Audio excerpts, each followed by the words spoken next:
celle du matin. Alors, je vais continuer Final Fantasy XVI.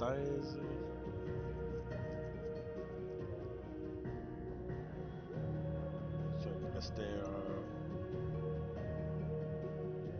juste Odin à battre.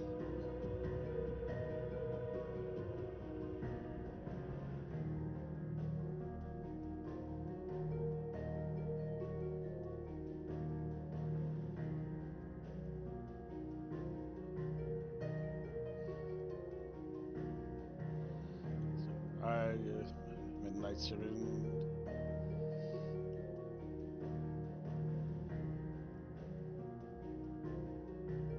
And the hello Captain Redbeard.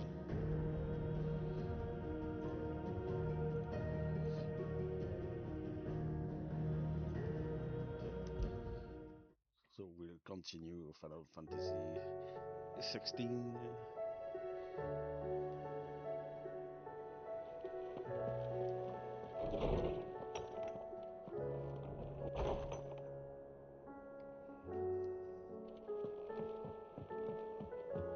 Did you see the pair that got hauled into tyres? Aye, all their fancy silk stained red. Thanks for not leaving me in the Dominion. If you hadn't come back, I might still be stuck there. I told Nan we flew back on the Phoenix, but she walloped me for telling fibs. Can you tell her it was the truth, Clive? Aye, it's a dangerous world out there. Let's stock up while you can. If you're gonna buy something, be quick about it.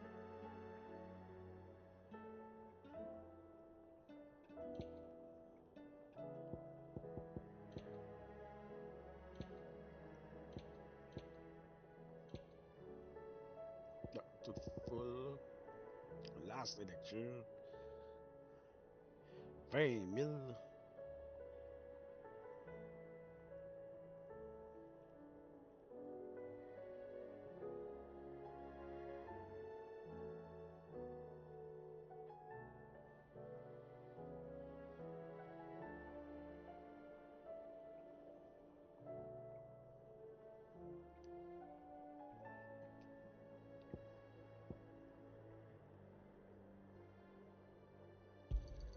It's rubbing me blind, you know.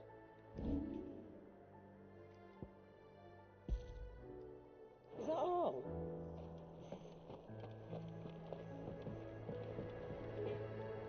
Yep. What do you want?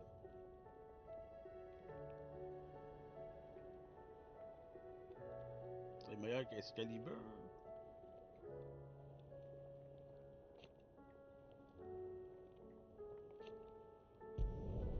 Not bad, if I do say so myself.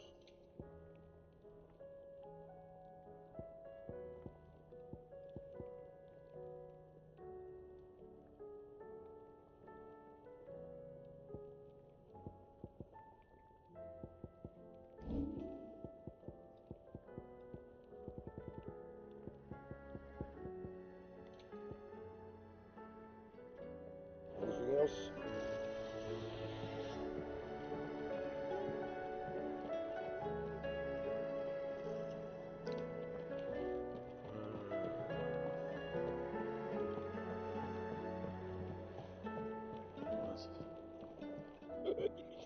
Ivan? The battle cries of dread will die, in ruin rise left. As shrinks the glim, so spirits dim, unanswered call oppressed.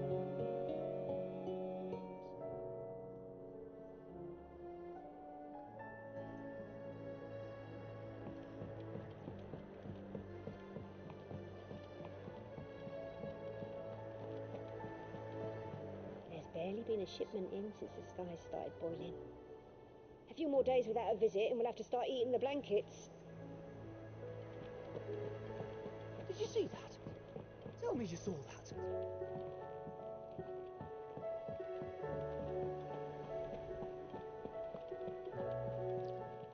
Pas de nouveau. Oh, I wasn't expecting you back so soon. Is everything we've received and everything promised?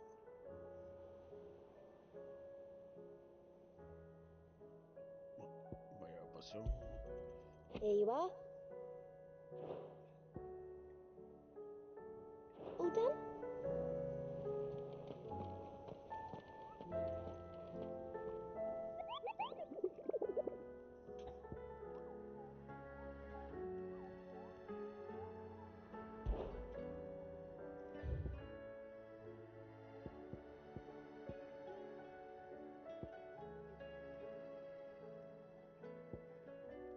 Donc lui, c'est une gang.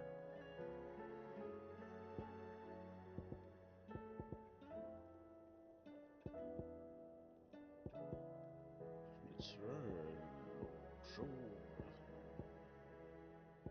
Ah, ça, c'est lui. Rank S.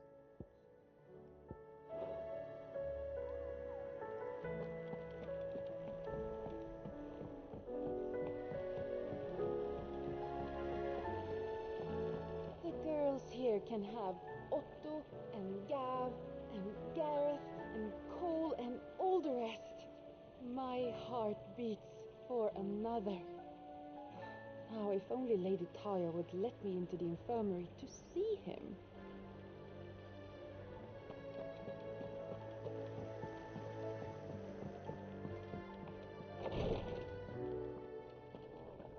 I can hardly lift my arms. The curse, it's... You just need some rest. I'll stay here with you. If you'd like, that is.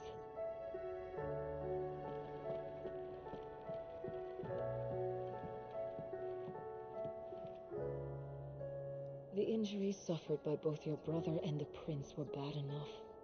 But that wound above Joshua's heart is unlike anything I've ever seen. Were he not a dominant, I fear he would have succumbed to it long ago.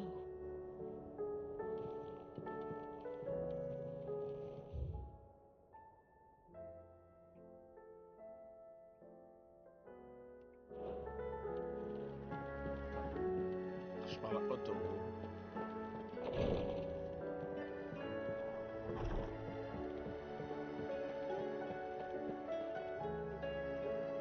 Otto, how fares the realm? The realm? Oh, she's just fine. As long as you look past the fat storms out of mother crystals and her skies are a roiling cesspit. And Gav? He's with your uncle in the Free Cities, helping Mid with her project. Sent an owl their way the moment the winds turned foul. Still waiting on a reply, though. Do you have any good news? Well, that depends on your definition of good. All right, fine. What do you suggest we do? Oh, no, I'm just a messenger. I'll leave the scheming to those more suited to the task. Could be that Lady Vivian and Old Tomes have their own thoughts on the current state of things. Could be that they don't. It certainly can't hurt to ask. I suppose not.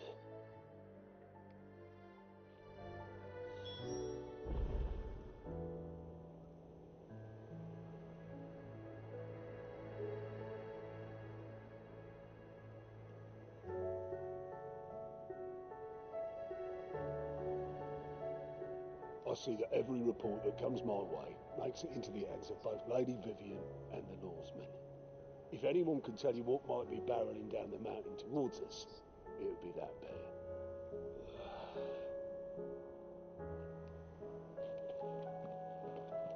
Donc, faut que je parle aux deux. How is it that every one of your little excursions presages some inexplicable catastrophe? Not that you are to blame for the Dominion's fate. No one could have predicted the actions of the Crown Prince. I'm sorry I couldn't save your home. My countrymen are stronger than you think. A few toppled clock towers won't break their spirits. They'll be back on their feet in no time. I hope so. Look at us. Bluer than a pair of bug. Hey, oh, yeah. Tempting though it may be, sulking will not help us find a solution to this mess. You believe there's one to be found? I don't know. But I am certain we're more likely to find it if we first examine the facts.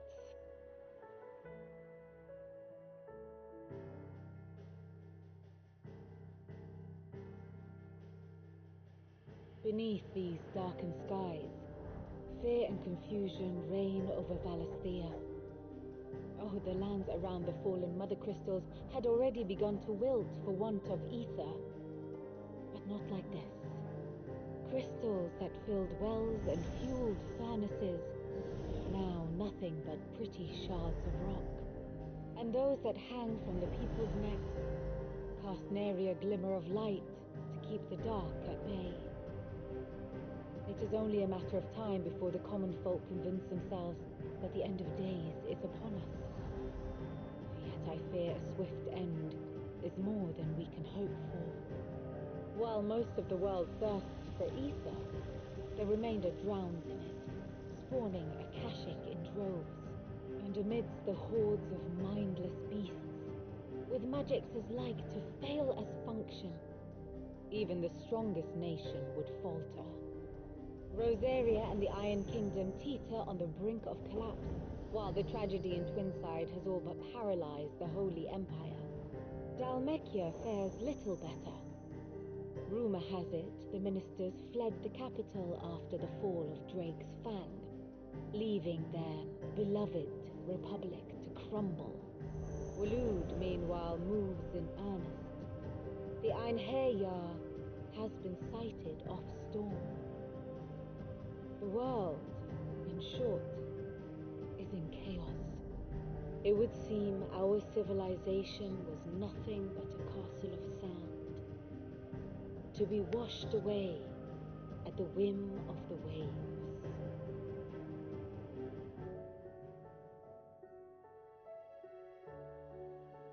A castle of sand. Not my best flourish, but it seemed fitting. The reports I've received are considerably more blunt in their appraisal. Without the protection of their nations, it will fall to the people to defend themselves against those who would take what is theirs. Which is only ever going to end one way. Defending a farmhouse against a band of chocobo thieves is one thing, but pitchforks and palisades will do little to stall an army's advance. Should the King of Waloed deign to invade, there would be none to stop him. None but us.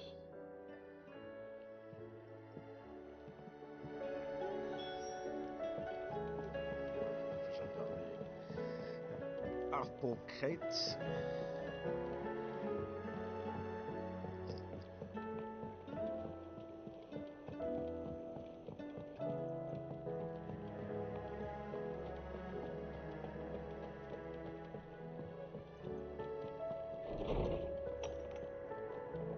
Is a storm coming soon?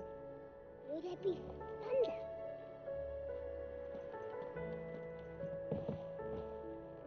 J'ai pas dit de sauter, j'ai fait X pour vrai.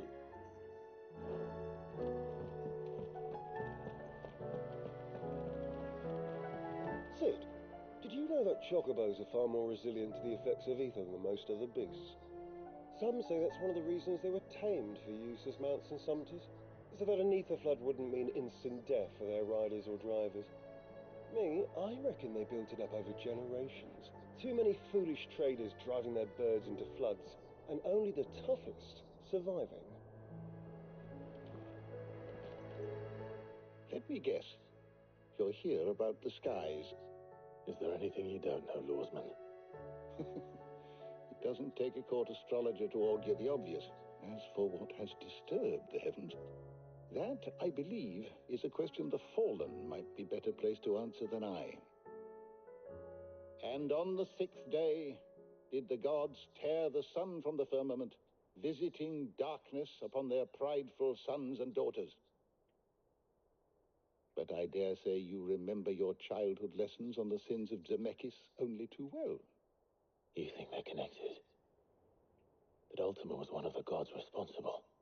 Well, he has certainly exhibited powers that we mortals would associate with the divine. There is nothing divine about him. But he wouldn't be the first god of whom that could be said, now would he? Yet for all the fairy tales that tell of the sins, there is almost nothing in the way of actual historical accounts. Had I the journal of Moss the Chronicler, I may have been able to tell you more, but alas, I fear all remaining copies have been lost to time. You will forgive me, I hope? Certainly not. Because there is nothing to forgive. Even without this journal, you provided us ample wisdom. And we will always be grateful for it. Perhaps Otto will be more inclined to share his thoughts when he hears what the others had to say. Knowledge hoarded is knowledge lost.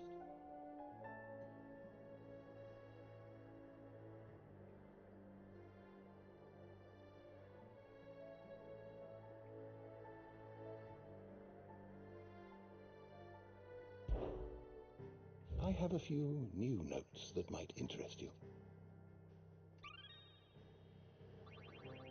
Now this, I believe you will find most interesting. If you have a question for me, I should be happy to answer it. Did you learn everything you needed?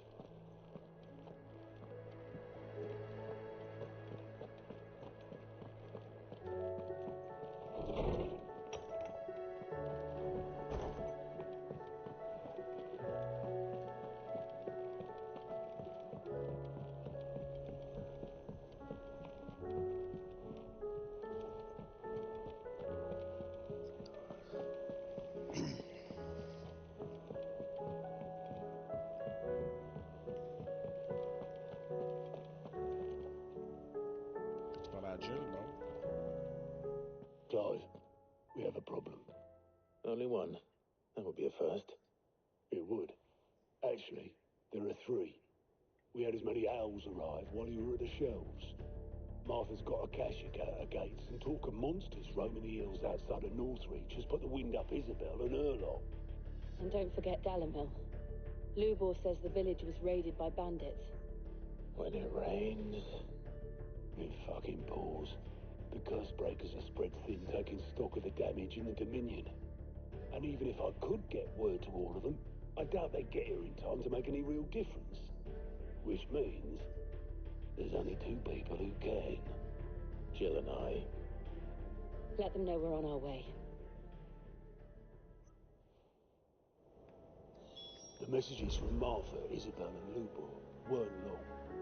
But what they lacked in detail, they more than made up for in urgency.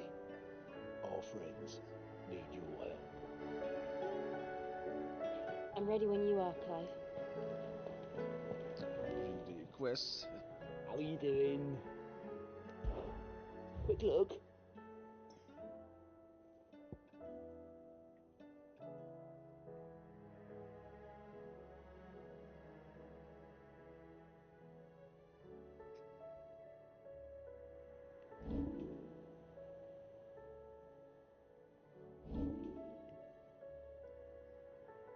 Think you can help? That's på de side quests.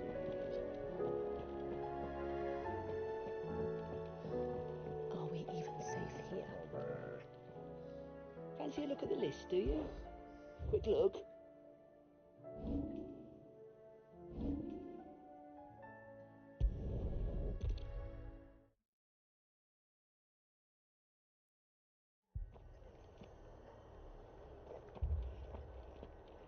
The Akashic attacked us out of the blue. And there's no telling when they might be back. You'd best keep that sword handy, Sid. This man's gonna die if we don't get him to a healer. But all our beds are taken.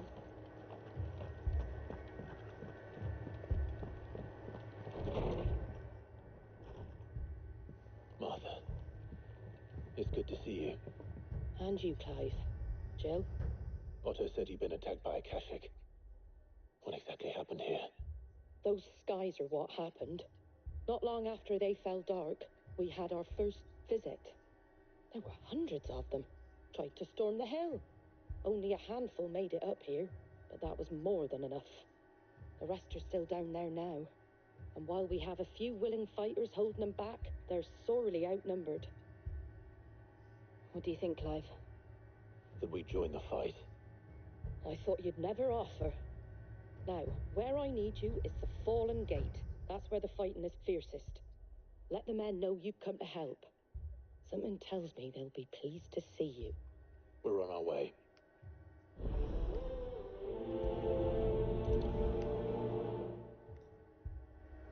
If they ain't... Do you think there were as many as Martha says? More. If they ain't clawing at the gates or climbing up the cliffs near the lift. The lads are doing what they can to keep them out, but unlike the Akashic, they need sleep. C'est bizarre d'avoir Aint écrit comme ça. Plus habitué de le voir A-I-N-T.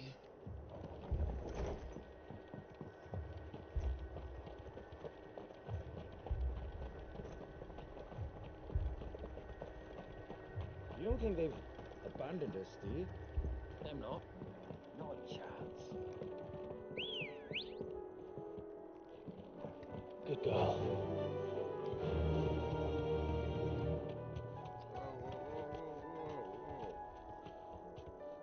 Bon. Tente pas de redébarquer mon chocobo.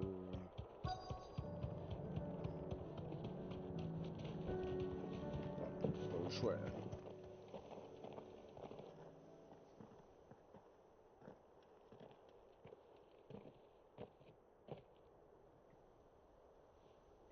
Clive, wounded.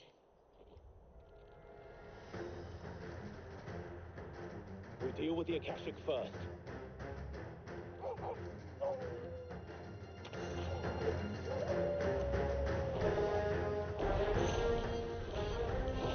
Je sais même pas que je suis venu faire Bahamut.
Farewell.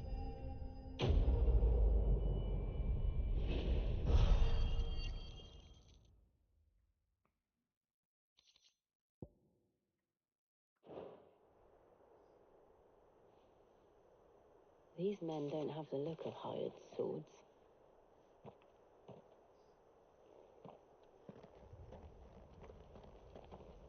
If you've come to rob this place.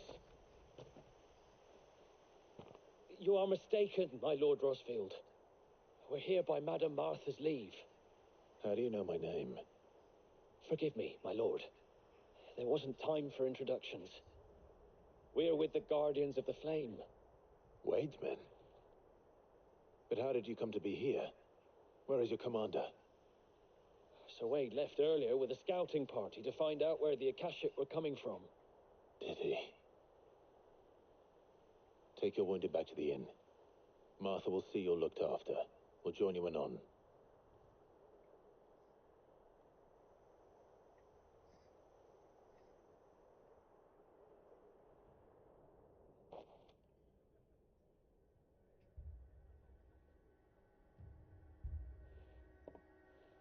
And to think you took them for thieves. A fine reward for holding off the horde, that is. When did Wade and his men arrive? Not long after Rosalith fell. The Guardians asked me to shelter some of them that had lost their homes. They were making ready to leave just as the skies turned, and we agreed it was best we stuck together.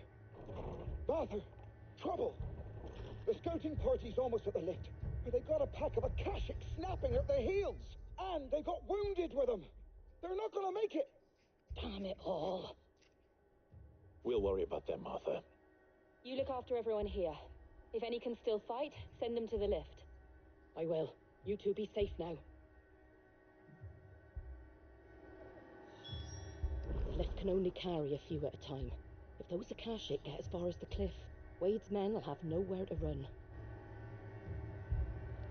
It looked like the Guardians were going as quick as they could, but without any injured. They might make it to the cliff. Or they might not. Selling mauve. What do you go to it? Anything catch your eye?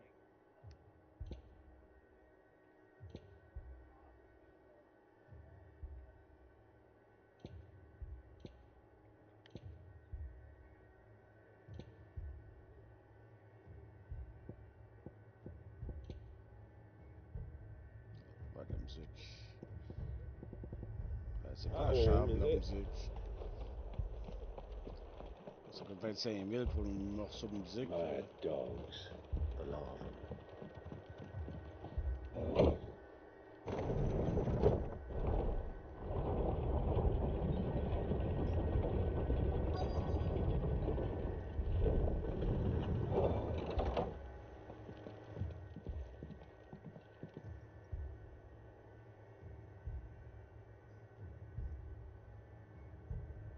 Squire, I need you to get those who can still walk up the lift to Martha's. But what about... I didn't ask, Oscar. Sir. Sir Wade. Lord Rossfield. If you aren't a sight for sore eyes.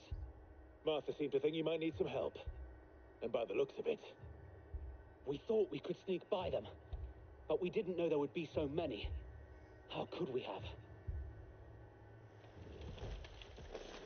Behind you!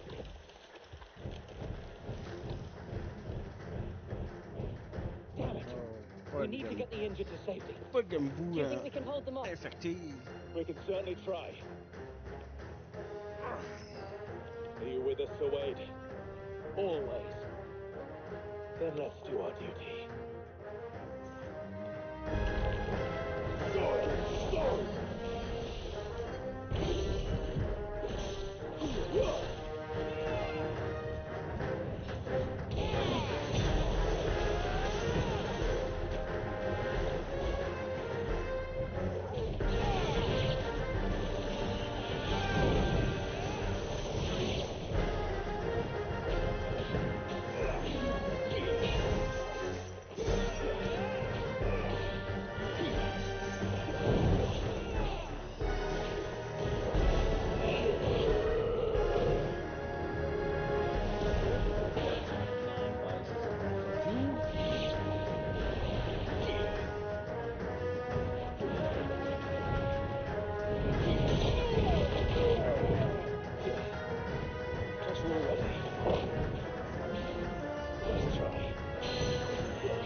Is anyone hurt? I don't think so. And yet again, you've pulled me from the flames. It's just a pity I keep walking into them. You've never been one to shy away from danger, Sir Wade. Like any shield worthy of the name. I see you're all in one piece. Martha! Is something wrong? The lookout saw smoke coming from down Eastpool way. Too thick to be a hearth. A second horde. Feel like finishing the job. Always. Jill and I will make for Eastpool. You'll need to move the injured without us. Don't you worry about them. The moment my men are safe, I'll follow. Good luck.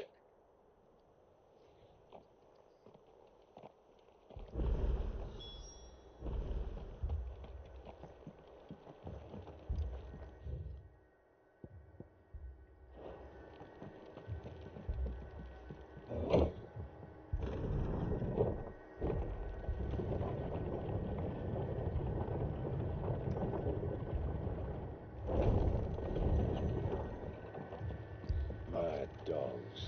The lot of them. Tant que pas être en combat. C'est pas ça. Checker ça ici.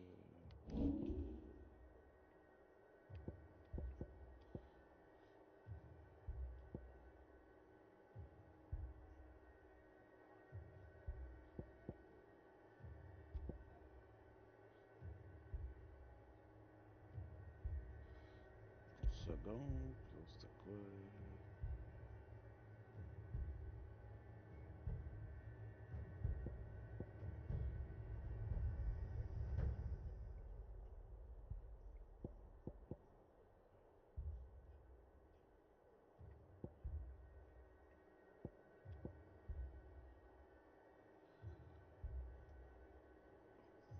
Ouais, ça toggle attaque plus.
C'est Bahamut. Je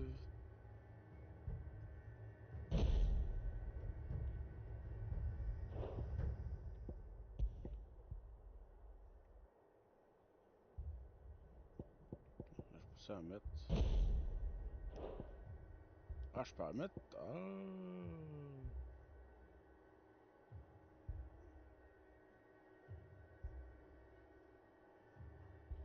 Ça, je savais pas.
par exemple, lui, je peux pas toutes les prendre.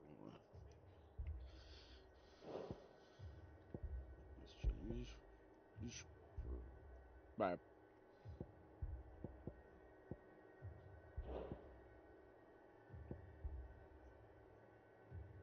Moi,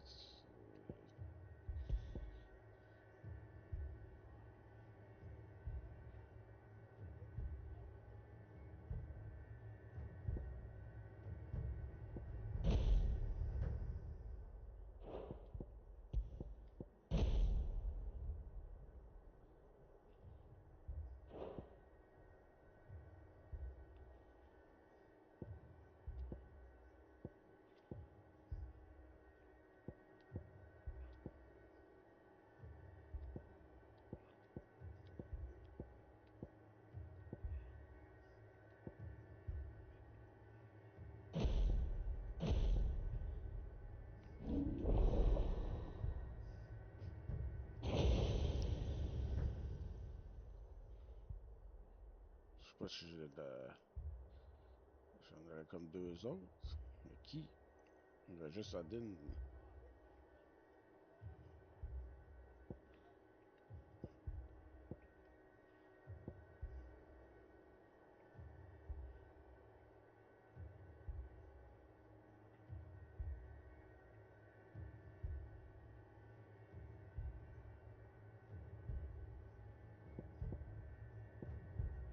Chic Flair.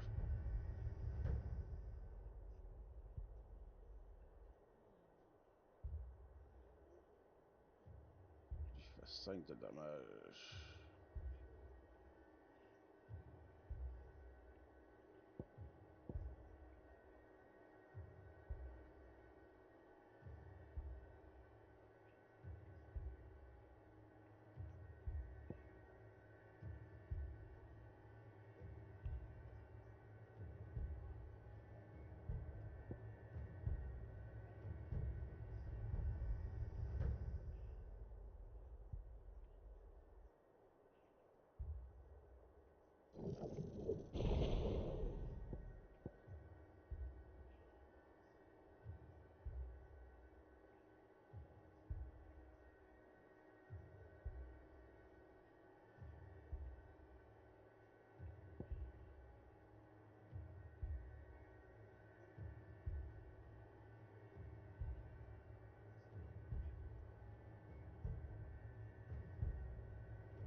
Ça, je passe là-dedans.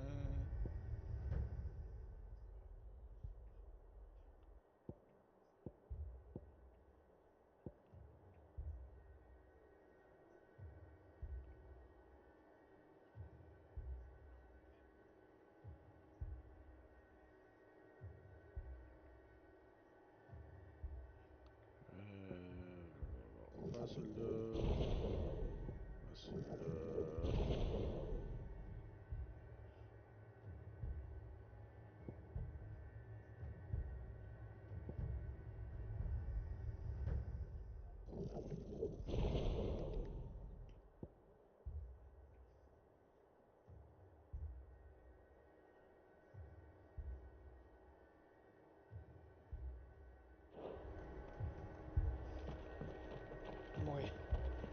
My brothers. Are they? Hello, Silver Walnut. This man's gonna die if we don't get him to a healer. But all our beds are taken.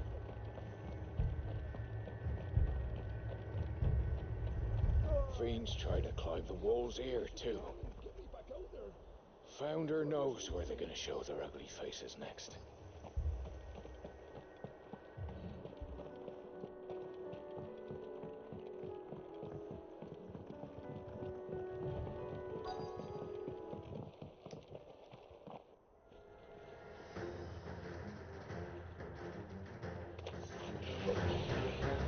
headed for the rest. We have to slow them down. Martha and the others won't be ready.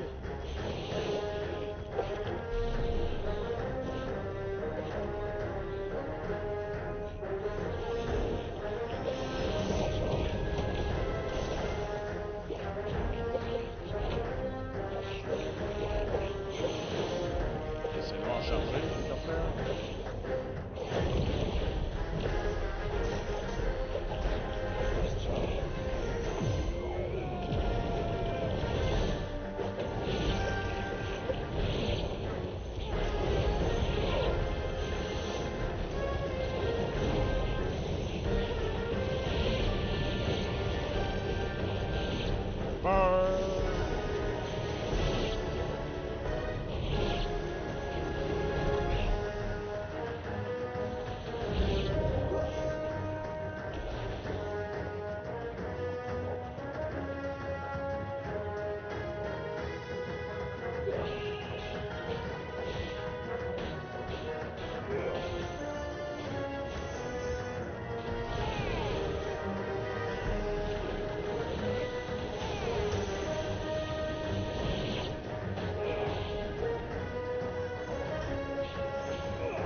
Something's coming. Apologies, my lord. Did I miss anything? Only the first round to wait. Shall we?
Do you see any more? No. I think that was the last of them. But it won't be long before the next lot arrive. Then we make for Martha's while we can.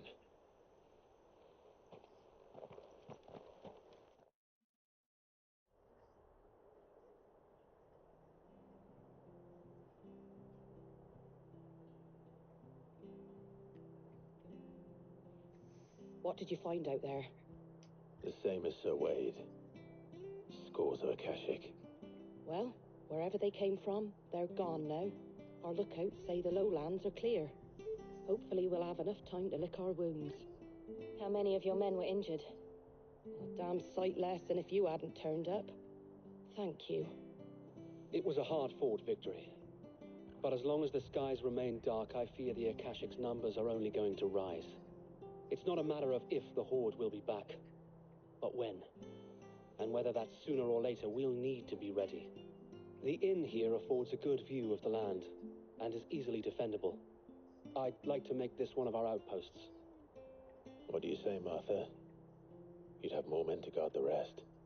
Well, when you put it like that, of course they can stay.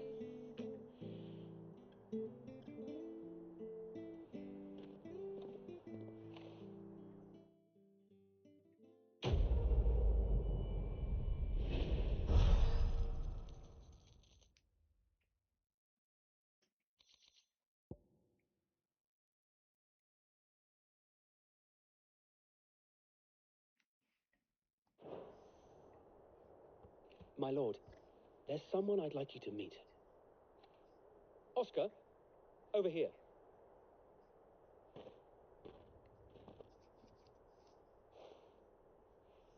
It is an honor to make your acquaintance, Lord Rossfield. I am Oscar. Oscar of House Murdoch. Murdoch? I wasn't aware the Lord Commander had children. Oh, he didn't. But his brother, my father, did. I am Sir Rodney's nephew. Well, go on, then. It's not for me to ask him. Yes, Sir Wade.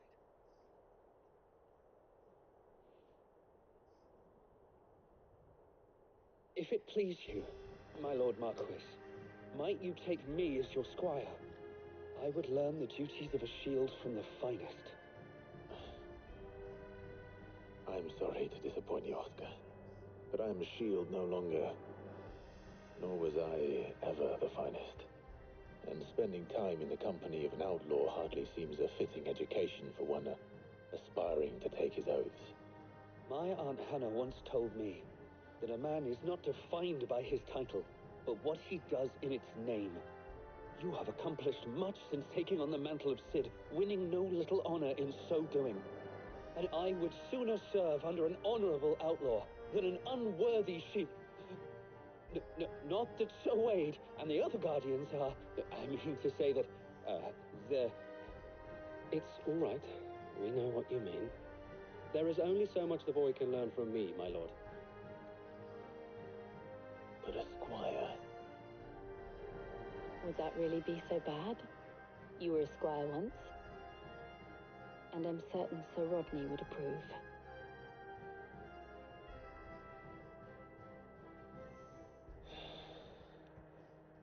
Know that I'll show you as much leniency as your uncle showed me.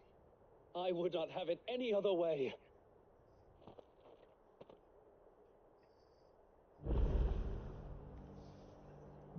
I will not let you down, Lord Rossfield. You or my uncle. We shall be staying here for the time being, and not just for the ale. I'll have one of my men escort Oscar to Benimir once he's said his farewells.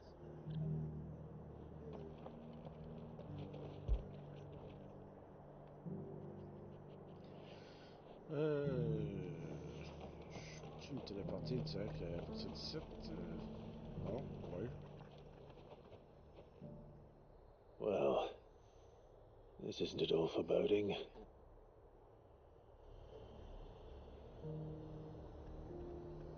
Je pense que j'aurais pu me faire Star Wars.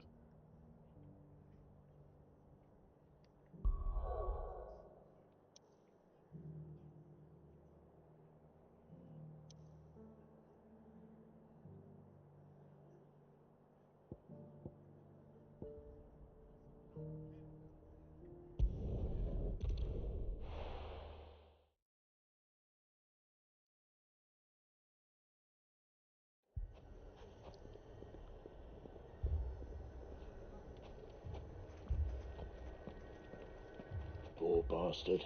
couldn't run because of the weight of his load. Still, better a branded than one of us.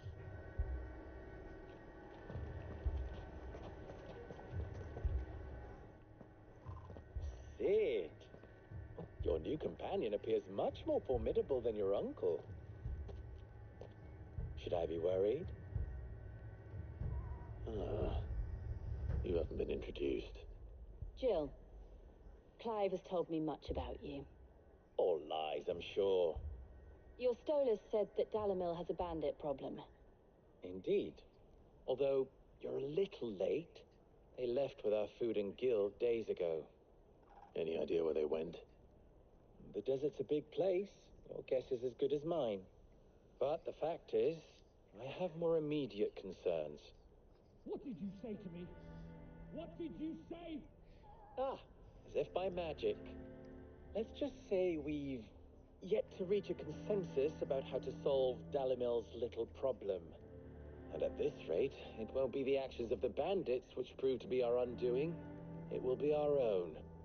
Now, I've tried reasoning with the dissenting parties, but even the Desert Hare has limits. Perhaps we could talk to them. What makes you think they'll listen to us? What makes you think they won't? She makes a fair point, Sid. And you won't have wasted much of your precious time if you fail. They're just across the courtyard.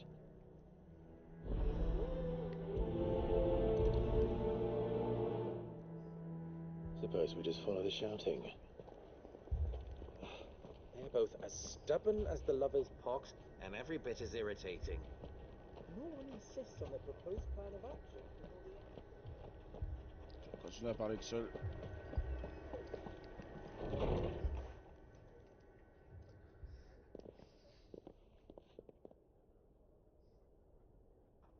You wouldn't talk like that if it had been your men whose throats were slit. Blood for blood, it's the only way. We hire mercenaries and have them mount the bandits' heads on our walls as a lesson to the rest. And what happens when those mercenaries are slaughtered like your men? Are you going to hire more?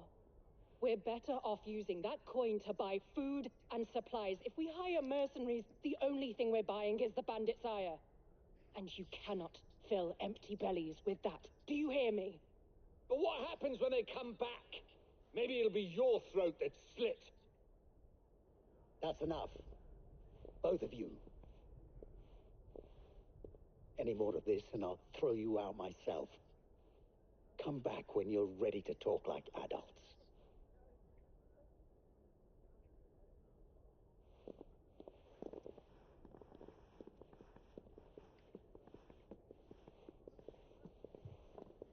Victor.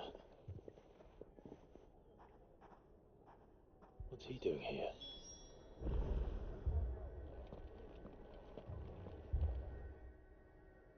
Sid. And Lady Jill. What brings you here? I was about to ask you the same thing. Costness is in chaos, and the markets have all but ceased to operate. The Briar's Kiss here in Dalamil is the only place I can reliably obtain supplies.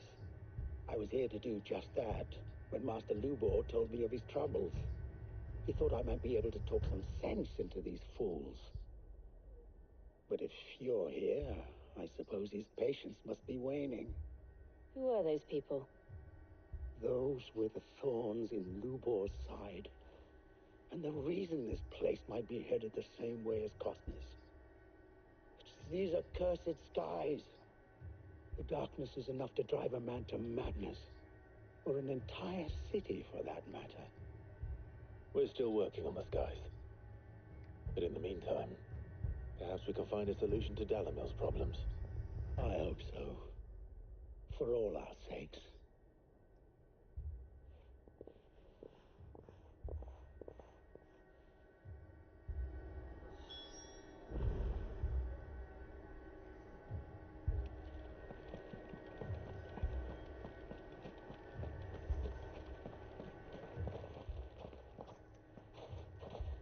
So, you see my predicament? What I saw was a room full of people who were angry and afraid. And with good reason by the sound of it. But if left to smolder, that anger and fear could set the entire town alight. my thoughts exactly. What to do? Both sides wish to protect their homes and livelihoods, if only they could agree on how. But as long as they are divided, we are vulnerable. And if there's one thing bandits like, it's an easy target. What would Sid the Outlaw suggest? Well, des choix à faire, donc. If it were my namesake, he'd let them choose for themselves and be on hand to pick up the pieces when it all went wrong. That sounds like a recipe for disaster. A recipe for disaster is precisely what it is. But perhaps that realization would be enough to make them question the ingredients. While it's plain neither Conrad nor Natalie will countenance the other's proposal, it may still be possible to make them doubt their own before presenting them with a third option. And that would be? To pool our resources and save the city ourselves. Why fight each other when all that fear and anger can be directed at the bandits? It appears we have a plan of action. Victor, pay Conrad a visit. See if you can't convince him of his folly. I'll speak with Natalie. As you wish. Your faces are not well known in this town. That may prove useful. Don't worry, Victor and I will do most of the talking. You need only play along. Play along? What he means to say is yes.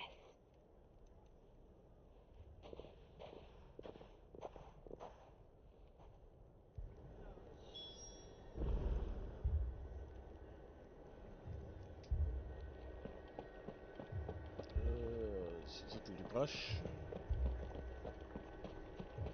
Picture it, Conrad. Your own city guard. With you as captain. Me? I'm not surprised. We might as well scatter seeds near a rat's nest. They're the problem, and only steel will solve it.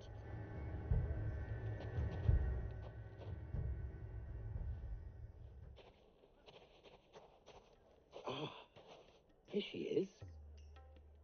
The Lady of the Spear herself. Conrad, may I introduce you to Jane, commander of the Red Wings, the oldest mercenary guild in the Free Cities. A pleasure, my lady. The pleasure is all mine. As I told you, I summoned the commander here from Canberra to inquire about a contract. Victor says you told him no. That there aren't any men left to hire. Is that true? True as the crystals cracked. Nobles came and claimed every last one worth his salt. And not just from us Red Wings. You know of the 7 high houses. There must be 2 swords assigned each one. Granted, we have a few boys left. If it's boys you're looking for. Well, Conrad, are you saying that Dalamil's finest cannot defend this town better than a gaggle of unblooded striplings? That a band of beardless youths could better avenge the deaths of your brave men than you yourselves? Absolutely not. We'll show those bastards who they're dealing with.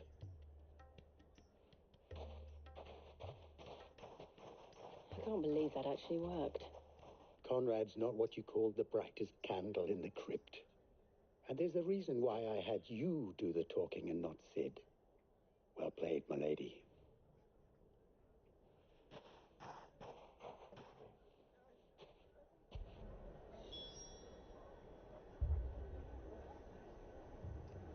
Then let us band together and show these brutes that Dalamil is not to be trifled with.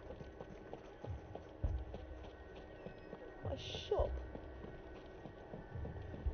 Why would anyone do that? If I had my pickaxe, I would... I mean, it may still be possible to find. All this after the last sellswords we paid for proved themselves such reliable souls.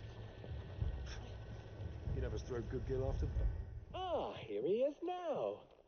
Natalie, allow me to introduce Lord Underhill of Randalar's prestigious League of Merchants. Lord Underhill, at your service. Underhill. I was just telling the good lady of our conversation, my lord, and how you were lamenting the state of the capital's stores. Lubor says that not only are the granaries almost empty, but that war and the blight mean this season's harvest won't be enough to fill them for winter. Indeed, certainly that is the case. The nobles in the capital are buying up the city's stocks of barley and wine, driving the prices higher than most commoners can afford. It is only a matter of time before the peasants revolt. It is worse than I thought. If what Lord Underhill says is true, I fear we have little hope of supplementing our stores, meager though they regrettably are. And while I applaud your endeavors to dissuade our more bellicose citizens from seeking vengeance, I sense Conrad is not wrong in his assessment of the bandits' likely return. Which means that now, more than ever, we will need to secure what little we still have. Food, weapons, herbs, everything. If our humble town is to endure not only this hardship, but those that are certain to follow, we must stand united. All right. If it will help to protect my home, I'll do it. But you needn't have gone through this charade.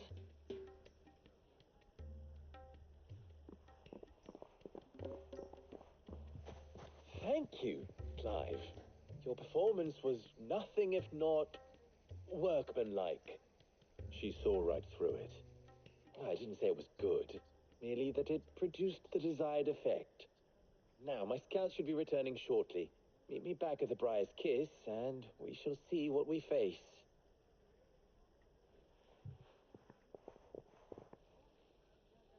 I'm not convinced our roles in this ruse were entirely necessary. I don't know. Conrad seemed quite taken with you.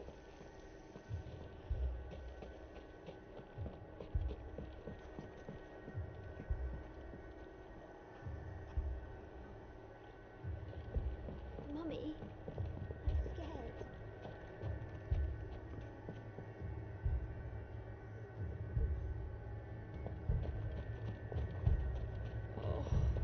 I'm ruined. Fucking thieving bastards.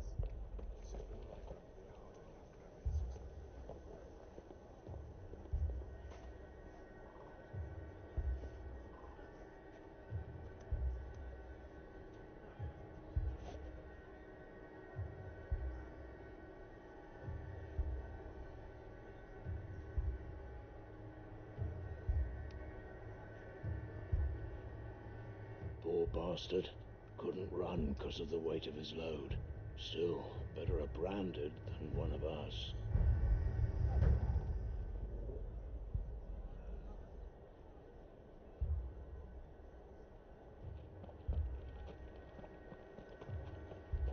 Good news, Sid.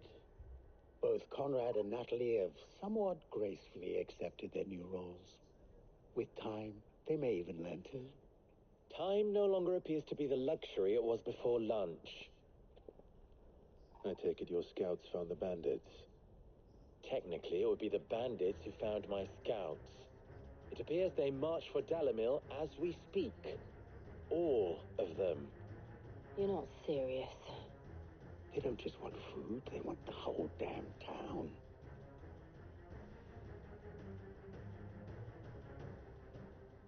I have a favor to ask. I'm told the bandits march in two groups, one from the south and one from the desert, in a move doubtless intended to stretch our already gossamer-thin defenses. Very well. Jill and I will meet those from the desert. But what of the rest? The rest, my friend, the city shall fight. Together. The stakes, I concede, are high. But if this does not unite Dalamil, nothing will. That is a lot of faith to put into those who had their hands around each other's throats but a moment ago. Then it will be for us to see that their hands are kept occupied. And I do mean us. I thought you might say that. We'll hold them off for as long as we can. And we will do the same.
Je reviens. No women folk with cans or I'll take that one. He's all yours.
pas si j'aime ça, le Bahamut.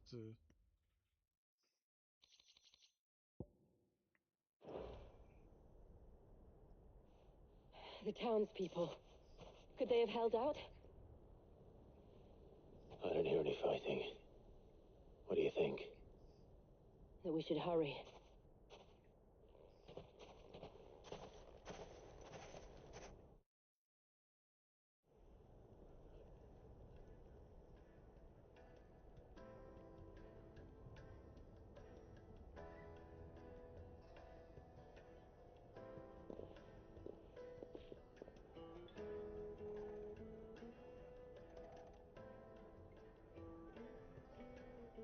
Natalie, I owe you an apology.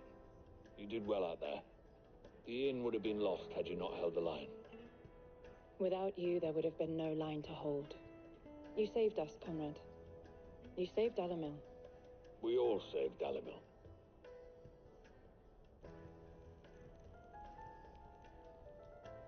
Conrad seems to have had a change of heart. I'd say they both have. I take it from your presence that our visitors from the desert won't be joining us either. Pity. The plan worked, Sid. Granted, it only took an army of bloodthirsty bandits at our gate. Calm now, Victor. Why quibble over the details? We are united, and that is all that matters. As for you, Sid, you fight considerably better than you act. I'll take that as a compliment.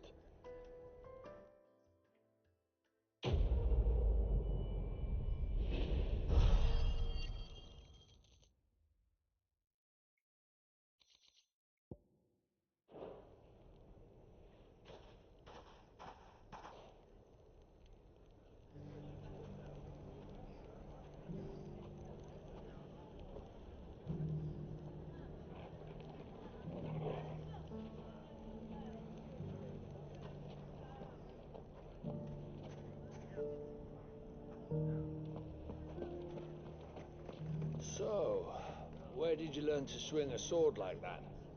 In a desert full of ne'er-do-wells, a woman has to learn to look after herself.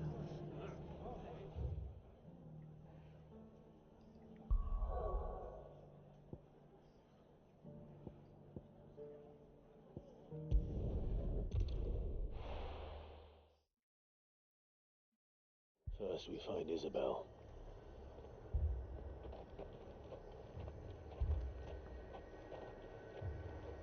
Do you see anything you like?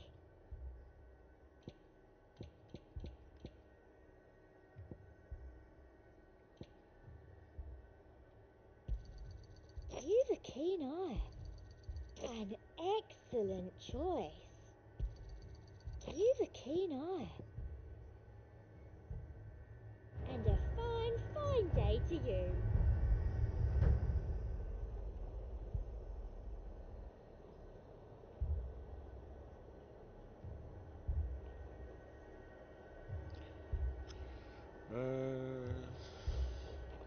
Je fais quoi? Je change dessus.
Je sais pas, qu'est-ce qui a changé pour Bahamut?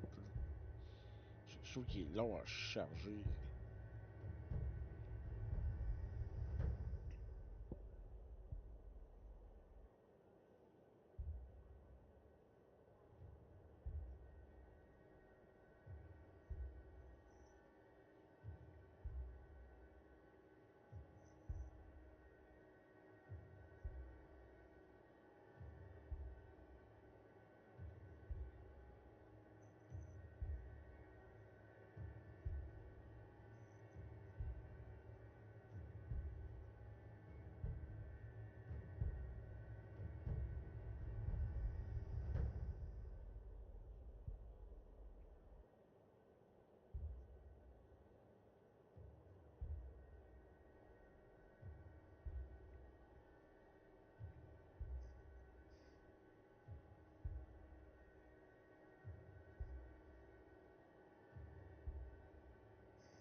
L'affaire avec lui, c'est qu'il est... Je sais pas, là. Il fait beaucoup du dégât.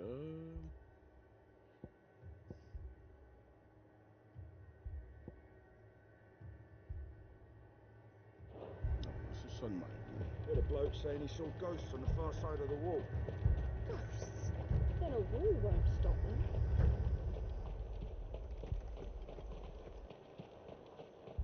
I saw it with my own eyes.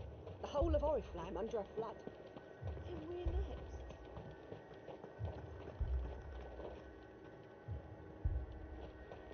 Yeah, où l'entrée?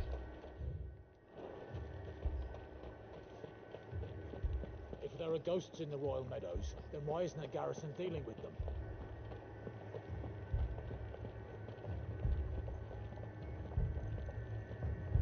4 left for more on the captain's orders. Only 2 came back. God us help us.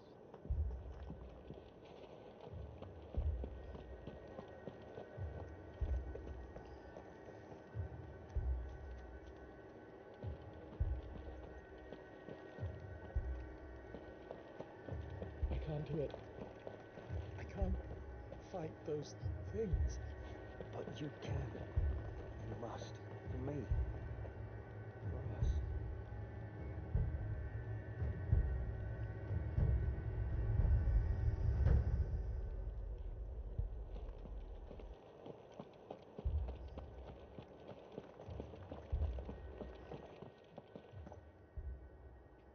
My lord. Milady. We received the dame's message. There have been sightings of strange creatures, I understand. With the blue eyes. Yes. Like a Kashik, but different. They've taken so many. I've lost count. A Kashik, but different. Artemis thralls. And what of your mistress? Is she here? Oh, no. She went to the garrison to ask what they were planning on doing about all this. Then we'll look for her there.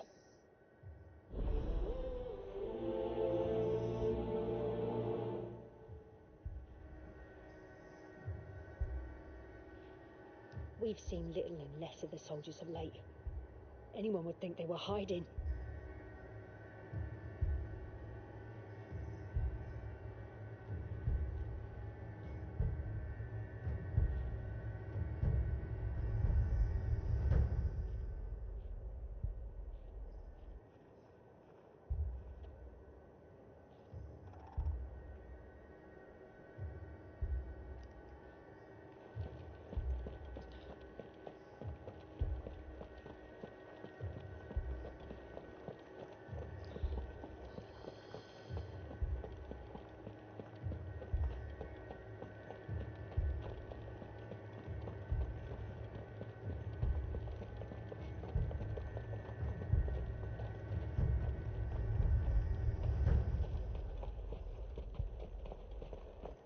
Madame, please! Half the garrison's been slaughtered by those things. We lost the captain this very morning. We've tried requesting reinforcements, but there's been no word from the capital or the Dominion in days. What more would you have us do? I would have you do your duty. Those at the Vale look to me for protection. And protect them I shall, because they are my charges, and that is my duty. In case you have forgotten, the people of this town are your charges. But more than that, they are your people. Your sisters, your brothers, your lovers. So you have a choice. Lay down your sword and watch as they are slaughtered, or take it up and do what is right. She speaks the truth, you know. This here, it's all we have. It's all that's left. What we have left is our lives. Do you really want us to lose them as well? Not if we don't have to. Look, there's a cask under the captain's bunk. Let's talk about this over a drink, eh? I'm listening. I'll have a word with her.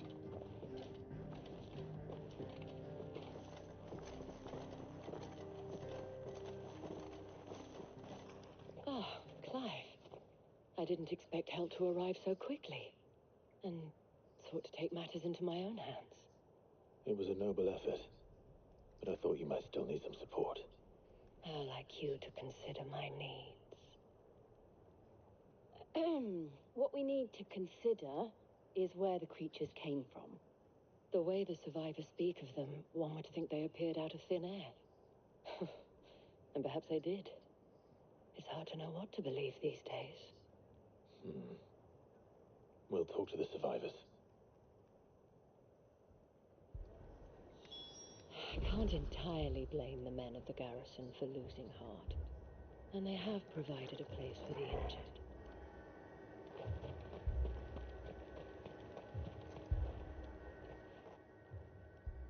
You're a pikeman, yes?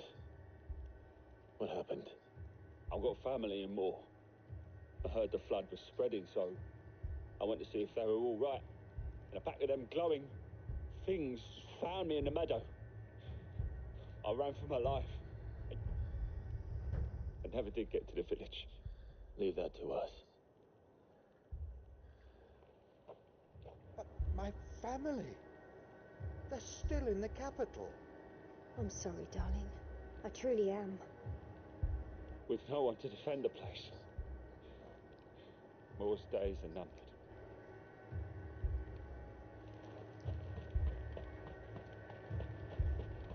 That thing, it took off the captain's head. Before we could even draw his steel. I'm not going back out there. You hear me? Fuck this!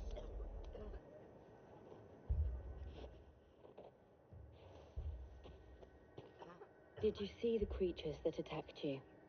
Creatures? Yeah. They came out of nowhere. They went for Joseph first, then me, and then they were just gone. Do you remember where you were?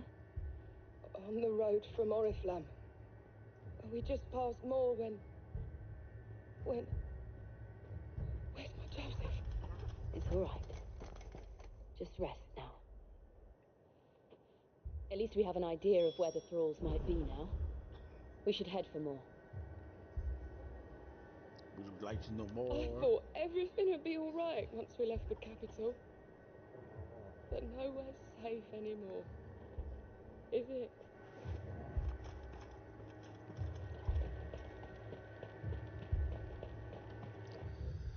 Ça passe par là. Ou je peux juste faire ça de même.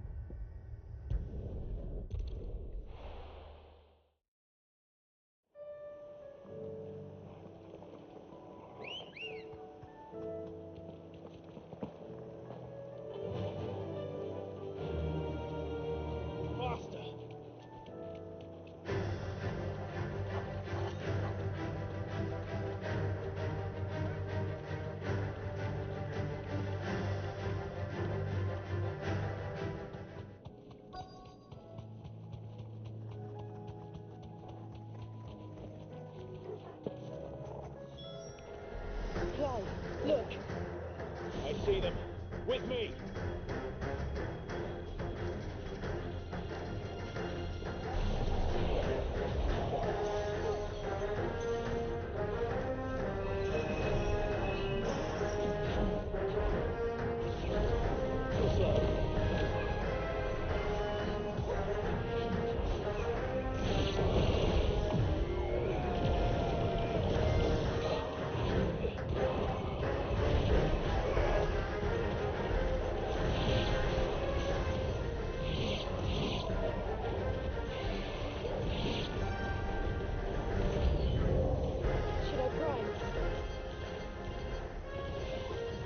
Save your strength.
Do you think there are more? There are always more. But I'd say we've done what we can for the time being. Then we should let Isabel know.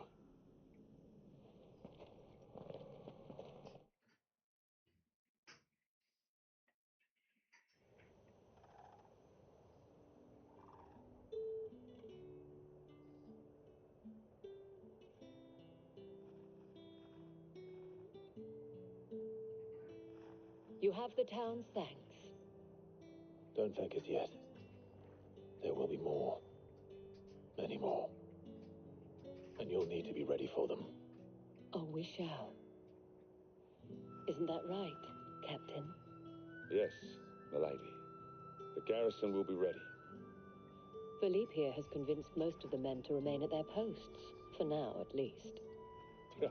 Hearing that the Dane would look kindly on any man who committed himself to the task certainly didn't hurt. It's not the most selfless of motives, I'll admit. But whatever it takes, eh? Now me, I never needed convincing. I became a soldier to protect the people I love. And the people I love include the one standing before me. Handsome and chivalrous. Now, if you don't mind, I have sentries to post. Milady.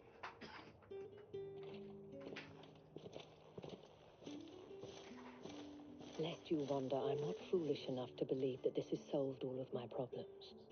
But it has solved one, and that's one fewer than I had this morning. Thank you again, Clive.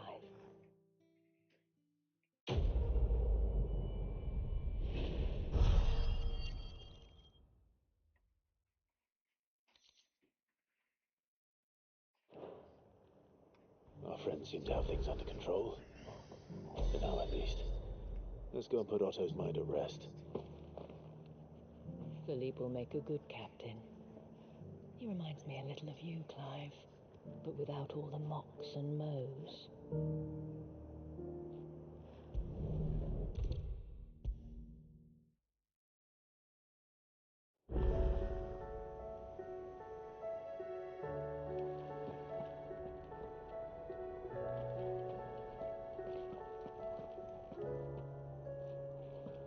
We've sent Cursebreakers to Martha's Rest, Dalamil, and Northreach. Hopefully they can help maintain the peace. Or at least a semblance of it. Cole told us everything that happened. It's a bit of a worry that both the Republican and Imperial armies are in disarray. But it was good to hear that the people stood their ground. Did you see that? Tell me you saw that.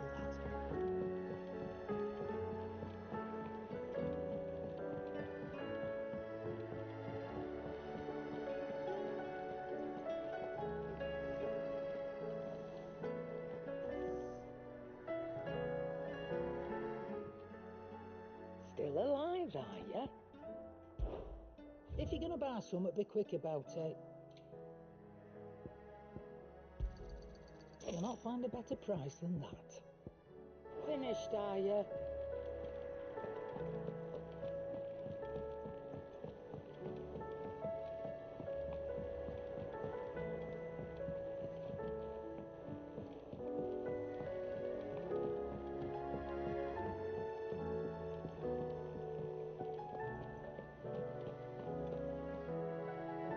Was wondering when you turn up. Had ours from all our friends thanking you for your timely intervention. How is it you always manage to arrive at just the right moment? Luck, I suppose. Any word on the rest of the realm? Let's see. Storm's still crying out for mother crystals. The nations are still in chaos.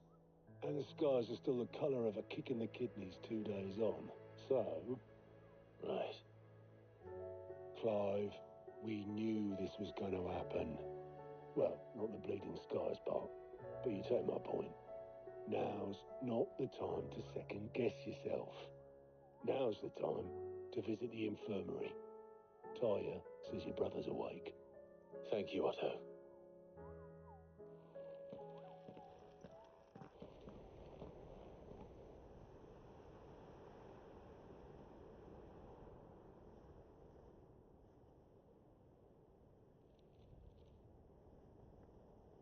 So it was not Sylvester, but Olivier who served as Ultima's puppet. And when Dion learned of this, he sought to slay the fiend.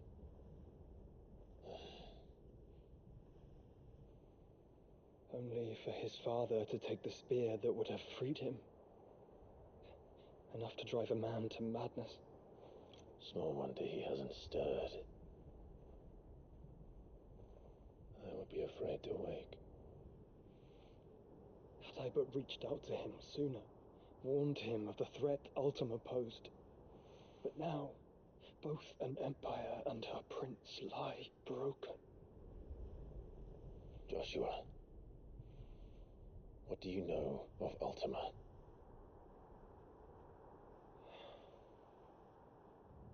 Very little, I'm afraid, despite my best efforts.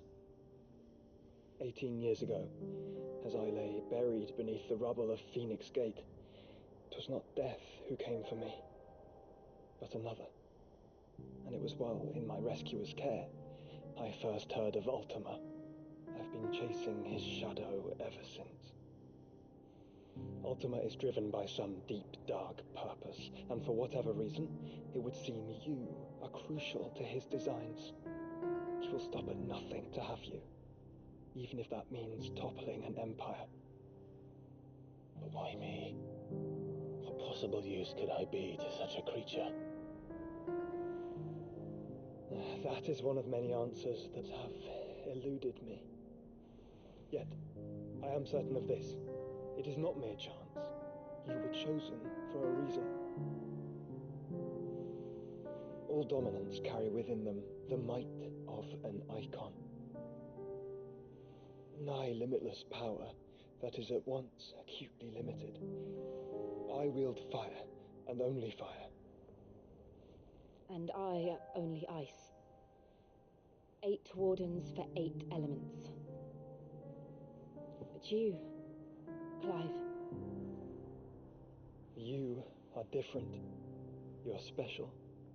Your abilities begin with the flames of Ifrit, but they do not end there. The fact Ifrit can even exist goes against everything we thought we knew of dominance. Perhaps Ultima has been waiting for one such as you, whose potential is truly limitless.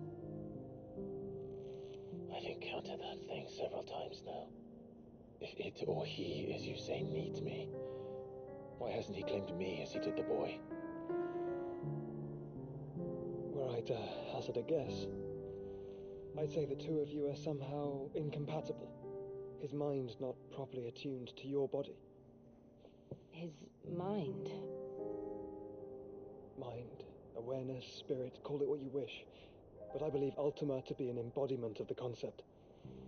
It is why I struggle and fail to contain him here inside me. Sorry, inside you? With every setting sun, I feel my strength wane. And though the Phoenix's flames mend the prison I have made for Ultima, they do so at a cost. We must find a means to bring an end to him before I meet my own. What were you thinking? It was that or let him take Clive. And I've always had a soft spot for my brother. But that doesn't mean you should sacrifice yourself to save me.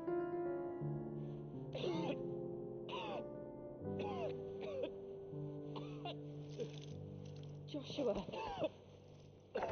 Clive, it's Gav. There's an army of Akashic at the gates of Canver.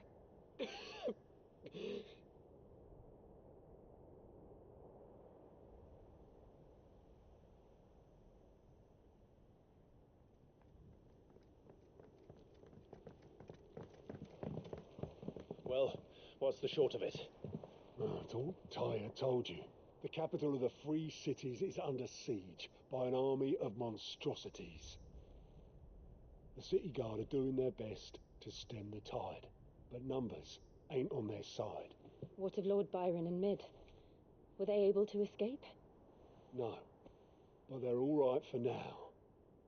They're hiding with Gav at midship. We have to get them out of there. And we shall. Otto, prepare a Stolas.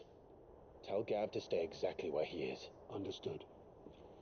Vivian, what's the swiftest route to the Free Cities? That sounds like a question for the map. Look here. This road, through Tabor, should provide the least trouble. Good. What a coincidence. Tabor is exactly where I'm bound. Joshua, bed is where you should be bound. You don't think I told him the exact same thing? Were Tyre not such a talented healer, I would surely have been inclined to agree.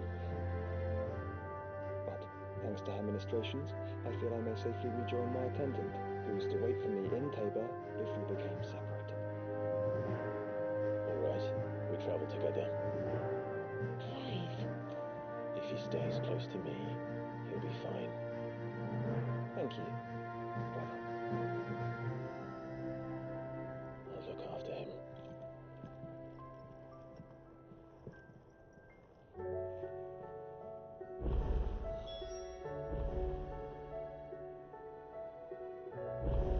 My attendant was with me in the Dominion before I primed.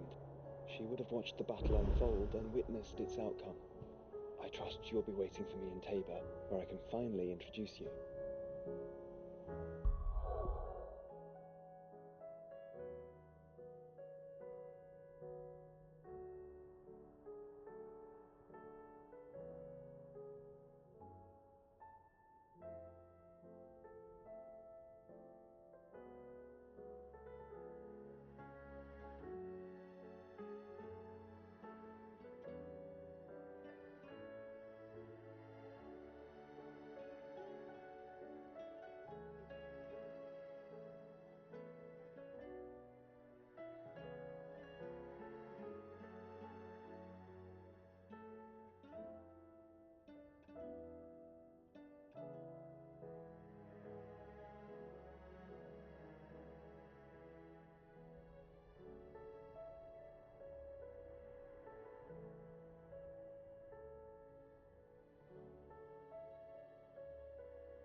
You know how I feel about this, but your brother's stubbornness knows no bounds. I'm starting to think it runs in the family.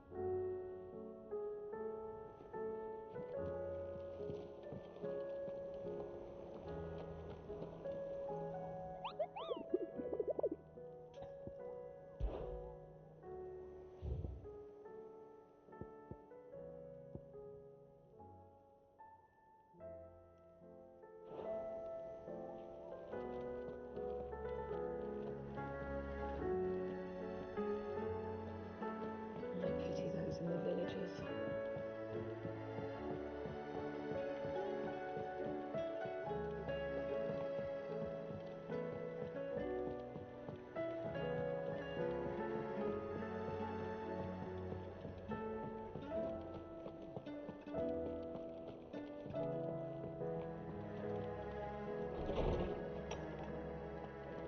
Is a storm coming, Sid? Will there be... Sid, perhaps you can help me solve a mystery. I can certainly try. Who's gone missing this time? It's not who, but what. Mid's scales, the ones she made for her workshop. I borrowed them to teach the little ones about weight, and shortly after the lesson, well, they vanished. My first thought was that they'd taken them off somewhere to play, but when I asked, they swore they had nothing to do with their having disappeared. Which almost certainly means they had everything to do with it. Perhaps a visit from Sid will jog their memories. I think it just might. Thank you. I don't like to imagine that my pupils would lie to me. But if they have, I'll have no choice but to discipline them accordingly. They were in the atrium when I last saw them, as always.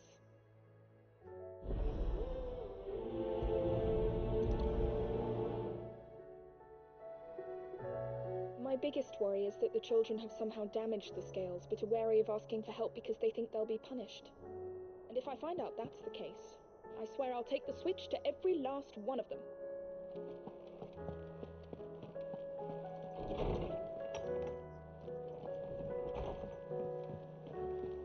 It seems the hideaway's lost its appetite. Blasted book!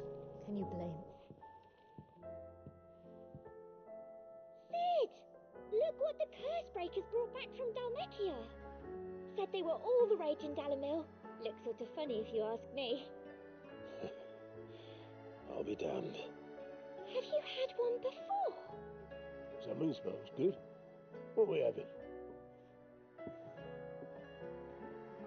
Bombs! And they are good. You should try one.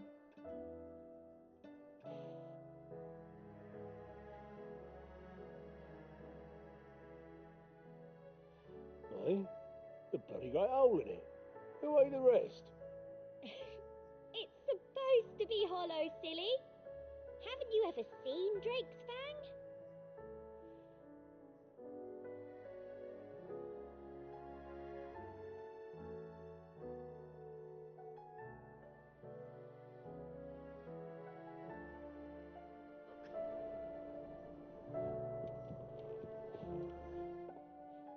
Here, you put me in this situation, Clive. You can bloody well get me out of it. I need a hand with a recipe. Are you sure it's me you're looking for? I'm not much of a cook. I'm all the cook will be needing, thank you very much. What I want from you is a little of your time, right? Oh, and perhaps your sword. You remember Ivan's stew, right? Well, despite the look of the thing, and that awful stench, people wolf it down. So I thought I'd try making one of these supposed masterpieces myself. Had a peek at the book and gave it a go, but, well... It wasn't as straightforward as you'd hoped. Ivan had the same problem. Yeah, but this is my blooming kitchen, and I will not be outdone. So if you don't want to be seen as playing favourites, I suggest you lend me a hand. I've never been one to play favourites, Molly. And I would be only too happy to lend you a hand. So, what's on the menu this time? A fried mortress of skyworm. That's one heck of a name, innit? Recipe seemed easy enough to an old hand like myself. Thought I'd followed it to a T. Only, turns out skyworm livers and drake's mint are not what I thought they were. At least I hope they're not, given the rancid mess they made. Ivan said the recipes in the culinary pilgrimage date back centuries. Who's to say the ingredients even exist anymore? Wow. That's a question for a scholar, wouldn't you say? Perhaps you know of one? Kindly old fella who haunts the shelves, maybe? Fine. I'll go and speak to Harpocrates. Perhaps he'll know something. And if he does, I'll see if I can find your ingredients for you. You do that. Lest we forget, you've got a reputation to uphold.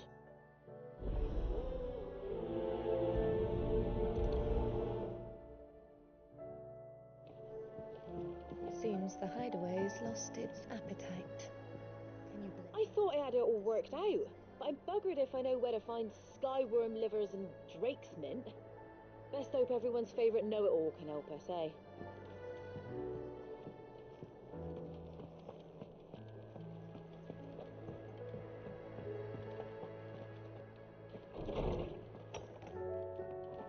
Is a storm coming, Sid? Will there be thunder?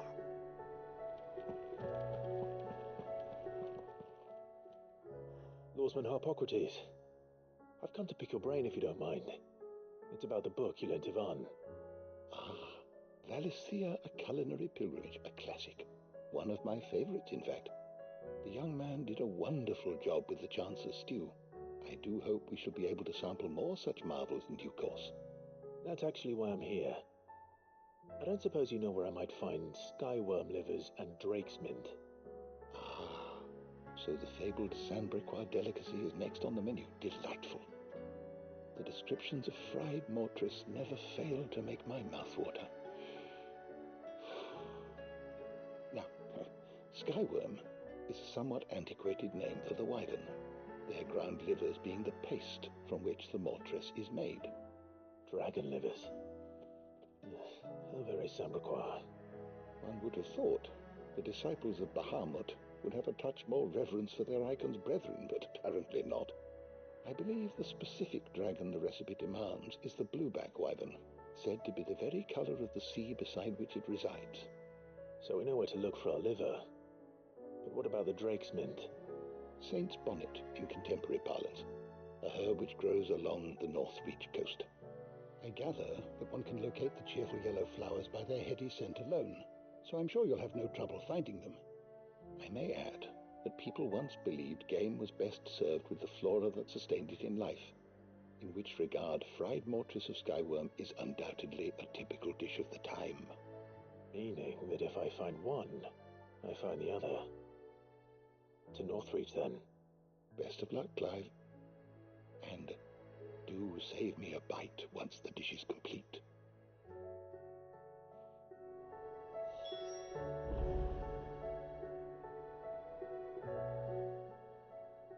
I was wondering when next you'd visit. One can only speculate as to why fried mortress of skyworm might have fallen out of favour. Perhaps the rampant popularity of the dish led to a decline in the blueback wyvern population. Or perhaps fashion is to blame. A sprig of cheerful yellow drake's mint pinned to the lapel was once quite the statement among Sandbreck's fashion-conscious nobility. Regardless, the only place you'll now find both herb and dragon is on the coast near Northreach.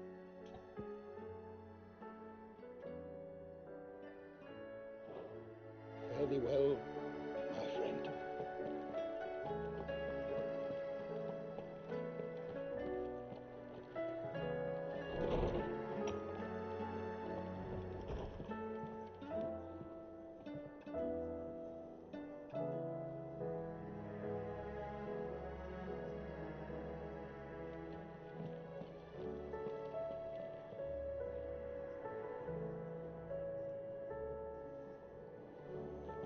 Seems the hideaway has lost its appetite.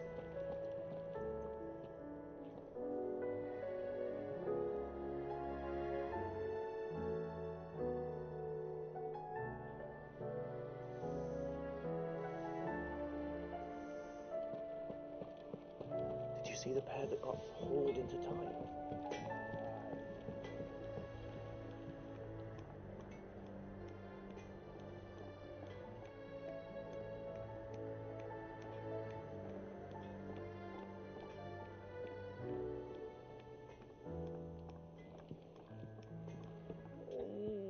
What am I gonna do? Is everything all right, Goose? You seem more discomposed than usual. Oh, I don't know what that means, but I'm in a bit of a muddle. Oh, I think Nan might be in trouble, and she's... It's all right. You can tell me.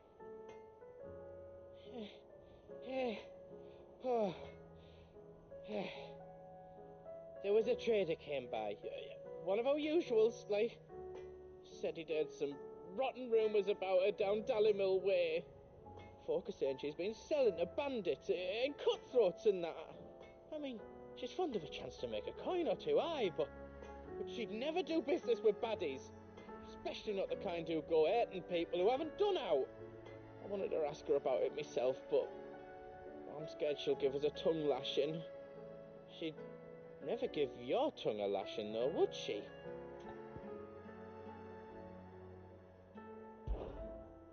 Don't worry. I'll speak to her. Oh, thanks, Clive. You'll let me know what she says, won't you? Of course. I'm sure it's all just a misunderstanding.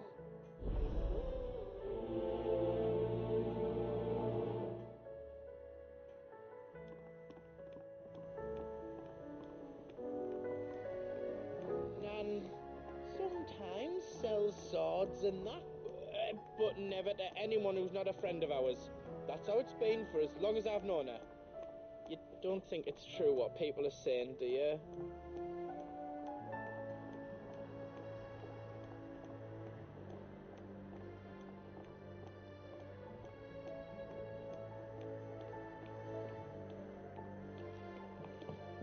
Round and round the city clock, the wyvern chased the eagle. The birdie sought to catch his breath. Down came the eagle.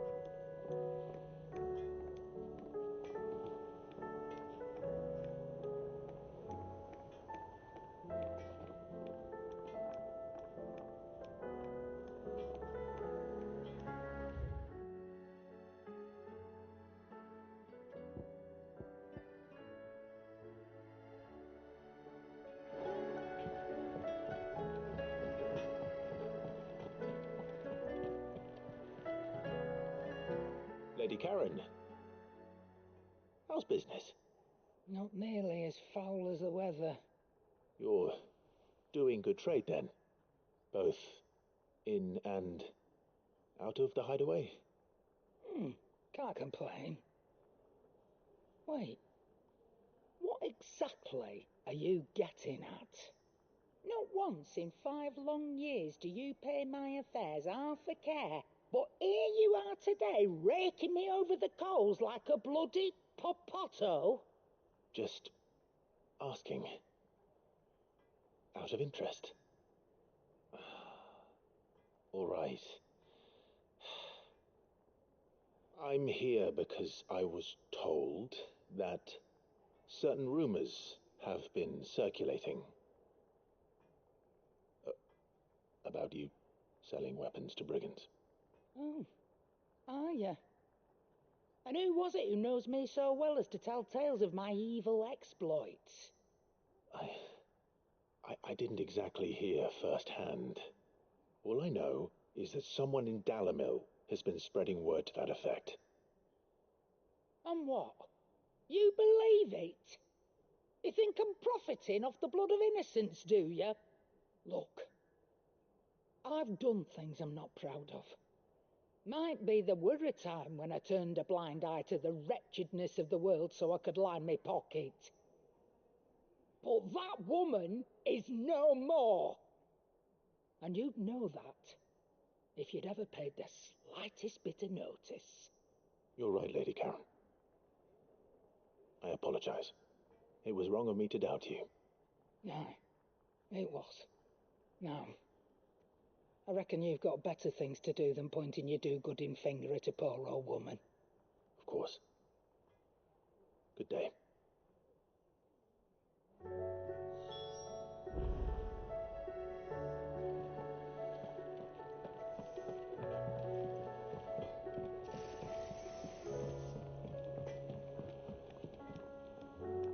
I spoke with Lady Karen. What did she say? That the rumors were unfounded, and that I was a fool for thinking they might hold any truth, along with some other things that made her feelings clear. And while it sounds like she may have done things she regretted in her past, she says those days are behind her. Oh, well, that's good. I knew Nan wasn't caught up in out bad. But why would people say she was? What did she ever do to them? It's not right. No, it's not. But people do things for all sorts of reasons. Perhaps we'll never know. Well, I'm going to find out. That trader, he said they were all talking about her in Dalamil. So that's where I'm going. I'll find someone who'll tell me, you'll see. Are you sure that's wise? Whoever's spreading these rumors means Karen ill. Oh, right. But that's why you'll be coming with me, isn't it, Clive? I suppose it is.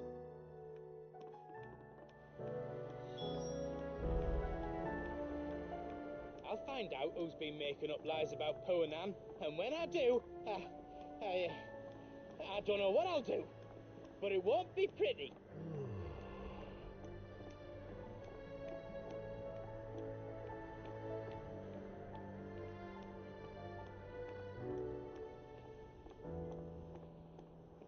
I'll I'll find out who's been making up lies about Poe and Anne, and when I do, I don't know what I'll do, but it won't be pretty.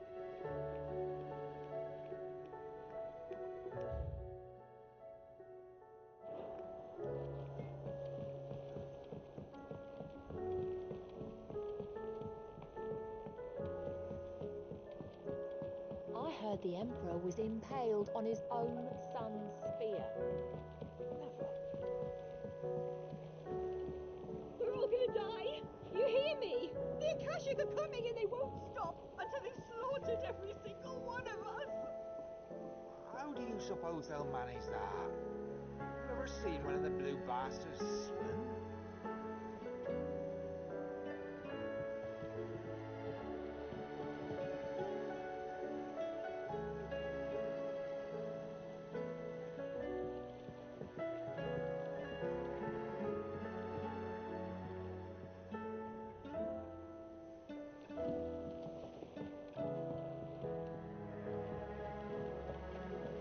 What do you reckon we should do? I say we should just tell Miss Shirley. You'll get us all straight. I'm telling you, I can fix them.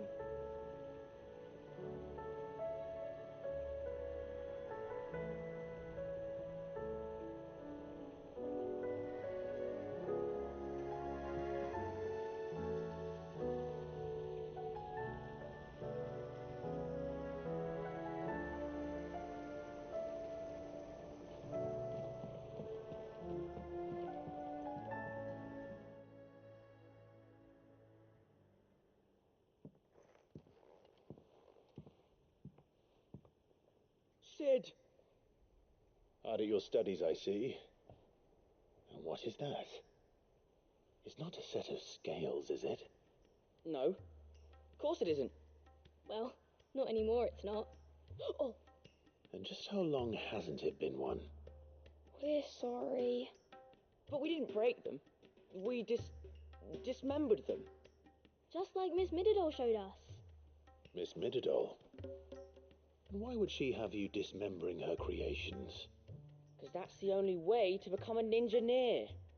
Miss Mididol said, the best way I see how something works is to take it apart and put it back together again. Well then, your work is already half done. Carry on. About that. The taking apart was easy enough, but it's the putting back we can't work out. Speak for yourself. The heavy thing goes at the bottom. Then...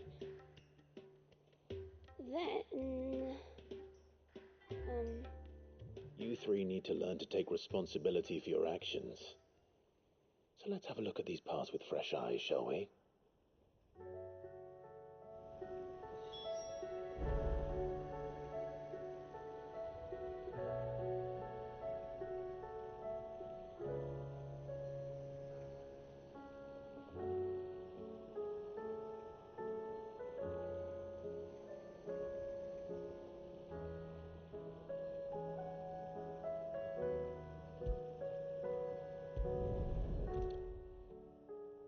All right. Everything here was once part of Miss Mididol's scales. Every piece has its own role to play, and each is just as important as the others. If even one of them is missing, the scales won't work. So let's think about what those roles might be. You already know one of the pieces. The body. Its role is to support everything else. But what of the others?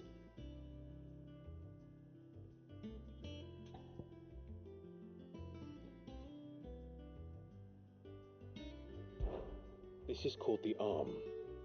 Why do you suppose that is? It doesn't look much like an arm. You're right. It looks more like a wing.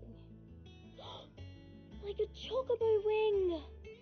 You've ridden a chocobo before, haven't you, Sid? Will you teach me to ride one day? I'll think about it. Now, what do arms do? Hold things. So wait, maybe this arm holds things too? Good thinking. You're on the right track.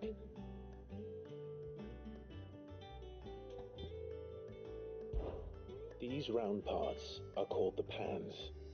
You all know what a pan is, don't you? I do. Molly uses them in the kitchens to fry bangers. These aren't for frying bangers, you idiot. They're for weighing stuff. But what if I wanted to weigh Gooch? I don't think he'd fit on that little thing. Probably not. What are the chains for? Holding the pans up? Well spotted. Which means something must hold the chains up in turn.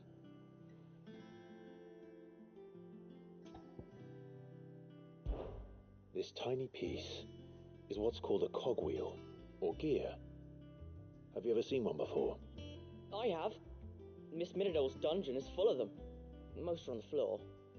She puts them in all her inventions. They spin round and round and round and round and... That's right. They're very useful when you want to make things move. Do you remember if there was anything on the scales that moved? I remember the arm moved when I tried weighing an apple. And then somebody ate it. Not my fault. You should have tried weighing it before lunch. We know what part's supposed to move and how it's supposed to move.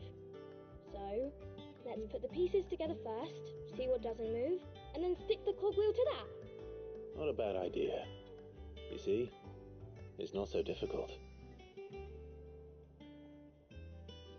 So, now that we've taken stock of the parts and learned what they do, what do you think? I think we've got it. Then here's what we'll do. You tell me what goes where, and I'll put the scales together. Well, obviously you need to start with the body. All the other pieces fit onto it, don't they? And the arms go on the body, just like real arms. Or wings, if you're a chocobo. And then the arms hold the pans by the chains. Very good. Let's see if that works. There. All finished.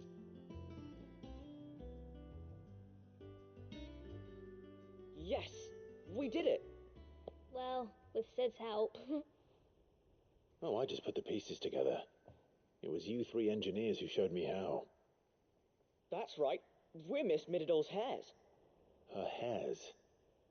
Yeah, hares for the future. She's showing us her secrets now, so we can help out the hideaway when we're older. What do you think, Sid? Are we almost ready? With a little more help from Miss Minadol and Miss Shirley, I'd say it won't be long at all. You hear that? It won't be long. Until then, though, do try to be honest with Miss Shirley.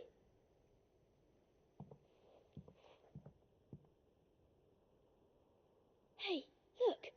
We never used the cogwheel. You don't think Sid forgot about it, do you?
Is a storm coming, Sid?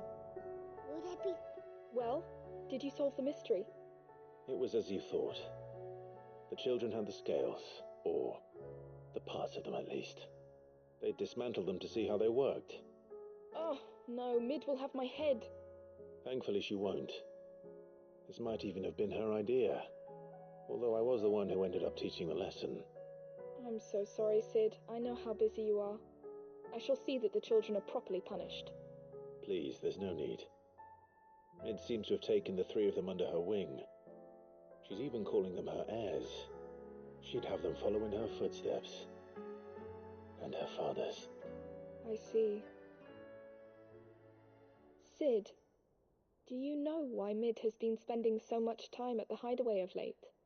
She told me it was because her studies had been interrupted by events in Canva. Is that not true? No, it isn't. The university offered her a commission. In exchange for full tuition, room and board, they asked her to oversee the design of several new war engines. To anyone else it would be an opportunity, but to Mid, who lost both her parents to war, it was a bitter pill. One she was none too keen to swallow. But that should come as no surprise. She's only ever cared about bringing people hope. The very last thing war can be said to do. Which explains her heirs. She's working to give them a better life. And so should I. What's the odd engineering lesson? Ah, you've given them far more than that, and I'm sure they're very grateful.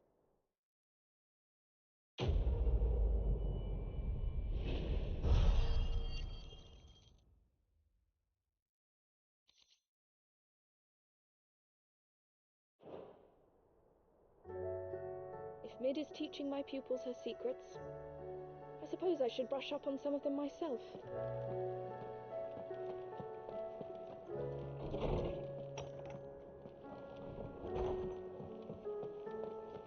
It seems the hideaway has lost its appetite.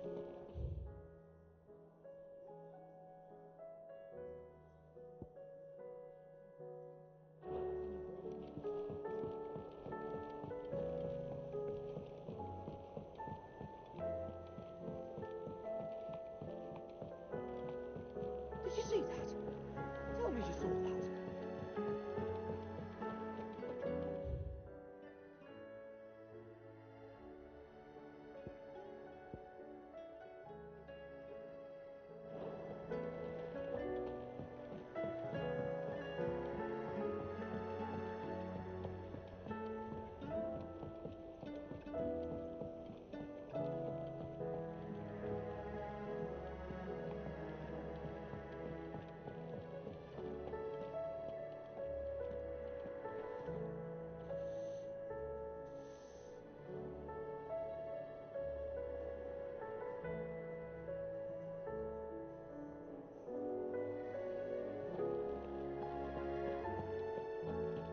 Did you see the pair that got hauled into tyres?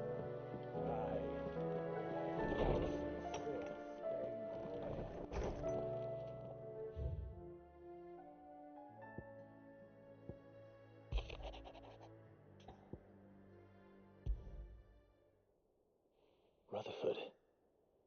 Wasn't that the name of my uncle's manservant? Why would he be at Martha's Rest?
It's like a dream. The four of us out walking like we used to. Enjoying this, are you? Gav and the others could be in danger as we speak. You're right. I'm sorry. Yote is a fine scout. If Canva was attacked, she will already have begun gathering information. Tabor isn't far. We should pick up the pace.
The bandits, maybe, no. But look what they've left us with. Got a hard time putting It shouldn't be too hard to find goods. Are the bad men going to come back? The gentlemen of the town guard are a strapping bunch. Perhaps. But the gentlemen of the League of Merchants have deeper pockets. You wouldn't happen to know if the pieces that were stolen from my stall were recovered, would you? They were irreplaceable.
You wouldn't happen to know if the pieces that were stolen from my stall were recovered?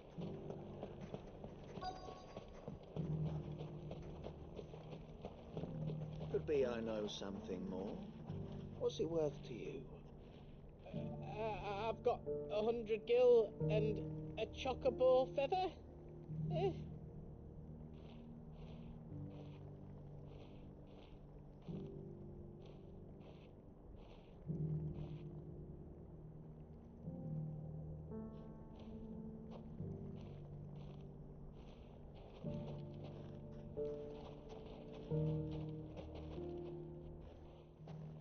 Clive, listen!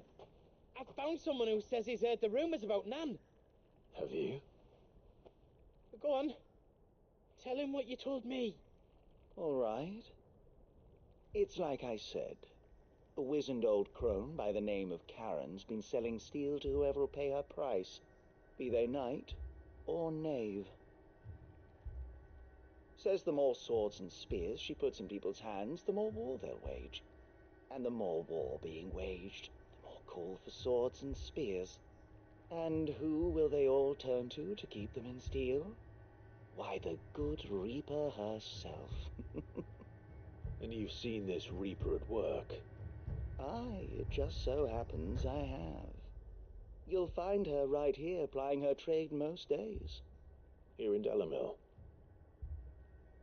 Where exactly? She has a stall here in the market, but if you're not the patient type, you can probably find her at her storehouse on the edge of town. But it'd be a bolder man than me that braved that particular nest of vipers. Feeling bold, traveler? I hope so, for your sake. Now, if that's all, I have places to be. Sorry to have kept you. You don't think Nan's the Reaper, do you? Not unless she's discovered the secret of how to be in two places at once. Eh? What do you mean? Lady Karen hasn't left the hideaway in weeks. So who has been running this store he spoke of? Good question. I'll go and have a look. And I'll visit this storehouse on the edge of town. All right, but be careful, Clive. You too, Goots.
The finest shell swords in Storm could hold a candle to our new town guard.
The gentlemen of the town guard are a strapping bunch.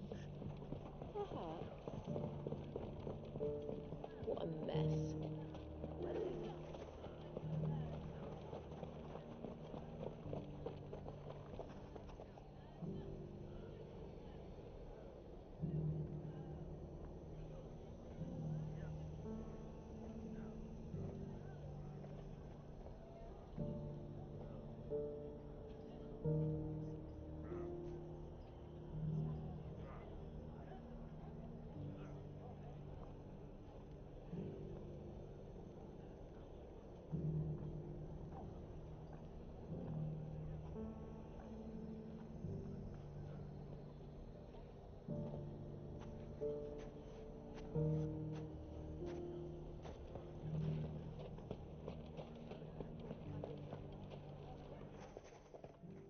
Ah, good to see you.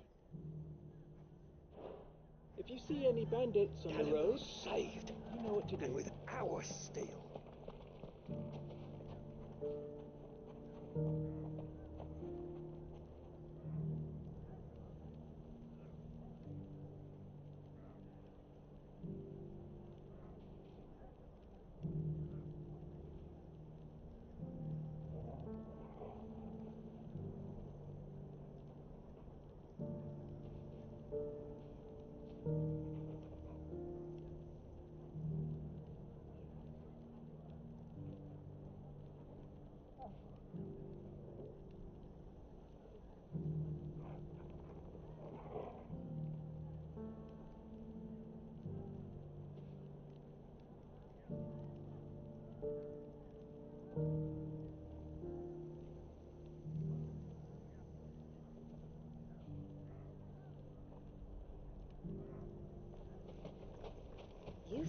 very bravely. The safety of the town is in our hands.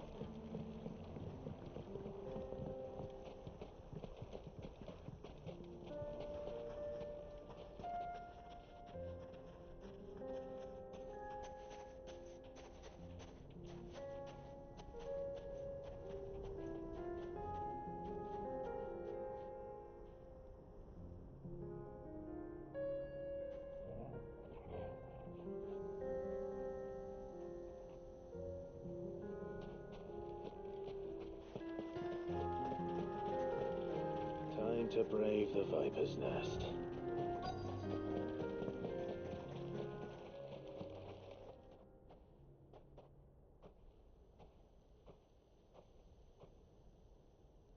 Just you, is it?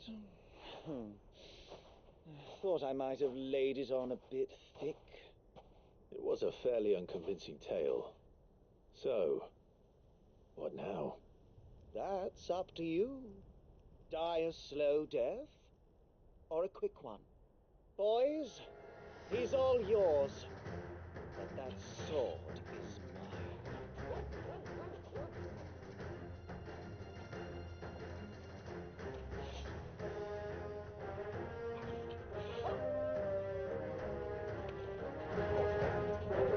Now we can pretend this didn't happen.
Oh, you've done it now.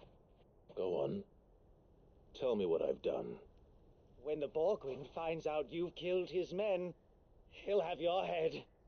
He only wanted that bull of a manservant, the dim one always clinging to Karen's skirts. You weren't even supposed to be here. Who the hell are you anyway? What were you going to do to him? The Borgwyn wanted him to get to Karen.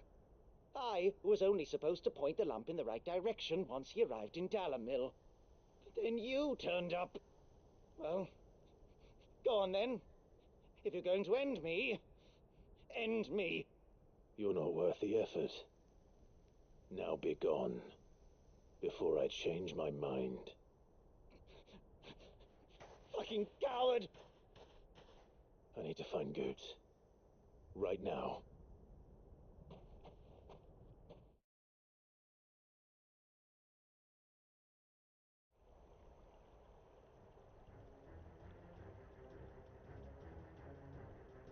Get your filthy paws off me, you naughty-pated lout! Stop calling me names! And stop spreading them horrible lies about Nan! Well, that will be easy enough. For they are not lies. Every last word is true. And she must pay for her crimes in blood. Blood? Goose, are you all right? He's gonna kill Nan! He said she had to pay in blood! After what she did, it is only right. She ruined my life and the lives of countless others. That loathsome harpy's very existence is a crime, and I will not allow it to continue. Goose, was it? I have no quarrel with you, only with your employer. Run along now. You need not pay for her sins. No. No? I don't care what she did. I won't let you hurt Nan. Promise me you won't hurt her, or I'll kill you myself! Goose, no. Enough, all of you! Karen. But how did you? You're a sight less clever than you think you are, the pair of you. Did you think I wouldn't notice the two of you slinking off together? Well, the whole thing got me thinking, who in Dalamil might bear me a grudge? And a certain snivelling shit I ran afoul of in my fairy years came to mind. Though it was just Bogan back then, wasn't it? I thought the years might have taught you some sense, but I see you're the same pants-pissing craven you've always been. What was it we called you? Wet legs? You bitch! Everything that happened, it was all your fault! And now you'll finally pay for what you did to me!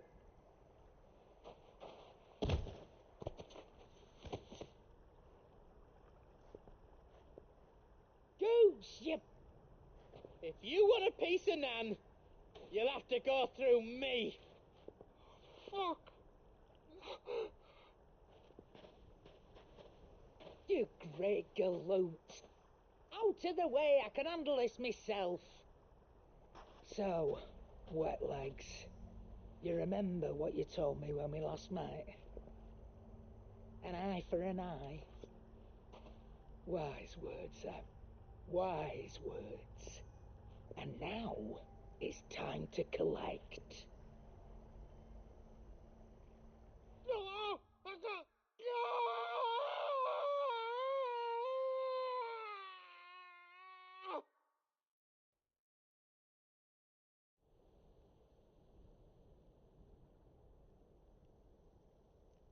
Sorry to keep you waiting. Is he... Dead? No. But I reckon he wishes he was. It ain't easy going through life one eye short of a pair. After all, I should know. You don't mean... Oh, don't tell me you didn't notice. Lost it to old Wet Legs back when we were working the same routes. Said I'd stolen from his strongbox. I'd done nothing of the sort, mind, but that didn't stop him taking his little revenge. So I took some of my own. Sorry, lost everything. His coin, his clients. Always knew he'd be back one day to claim his due. But he crossed a line dragging poor Goots into this. He didn't hurt you, did he? No, Nan. Still got all my arms, see? Legs too. But what if he comes back again? What if he does? First we take the other eye, then we work our way down. He'll learn his lesson soon enough. But something tells me the Wet Legs has learned it already. Right. Let's get you back to the hideaway. You've attracted quite enough attention already. Ta-ra, Clive. Remind me never to cross you, Karen.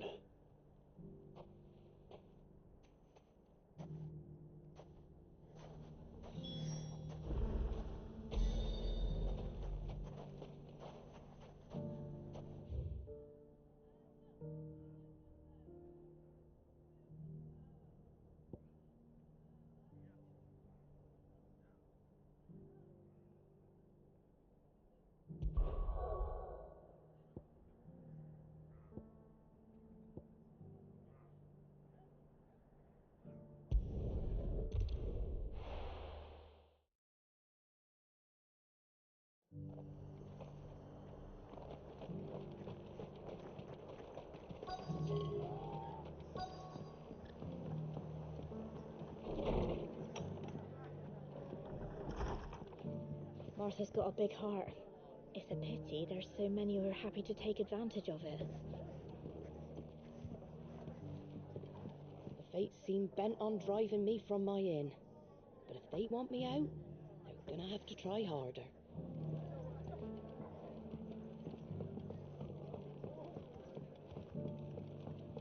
My lord Marquis, is that you? It is you. Then you received my letter. I am Sebastian Rutherford, chief steward of your lord uncle's estate. Of course. We met once before. Yes, my lord. Thank you for coming. And what was so sensitive that you couldn't put it in writing? 1,000 apologies, my lord. I did not mean to offend. I merely... It's all right. Continue. I am here at Martha's Rest, at the behest of your lord uncle, tasked with learning what I am able of the realm's current state of affairs. And what I have learned is grim. The fall of the Mother Crystals has left Storm in a state of utter disarray. The subsequent darkening of the heavens has only made things worse. Akashic attacks, once unthinkable, are now commonplace. The gears of governance have ground to a halt, and without a steady hand on the tiller, the realm threatens to drift into utter chaos. Your lord uncle, however, believes there is a way to avoid this fate, and is determined to see it set in motion. That sounds like quite the undertaking. It is. Hence my having enlisted the aid of several colleagues serving the 7 high houses. Alas... Alas? I have lost contact with 2 of those colleagues already. They are both able-bodied and trained in the sword, yet in these dark times even that may not prove sufficient to keep a man safe on the road. So you want me to find them? I'll need to know where they went. One I sent to investigate the Republic, the other the old Imperial capital of Oriflamme. That doesn't exactly narrow it down. I suppose I'll start in Dalamil and work my way east. Thank you, my lord. I shall pray for your success and safety.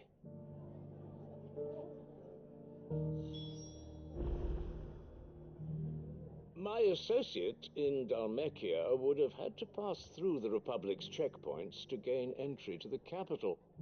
Perhaps someone in Dalamil or Tabor would have seen him.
There were ghosts at the gates not days ago.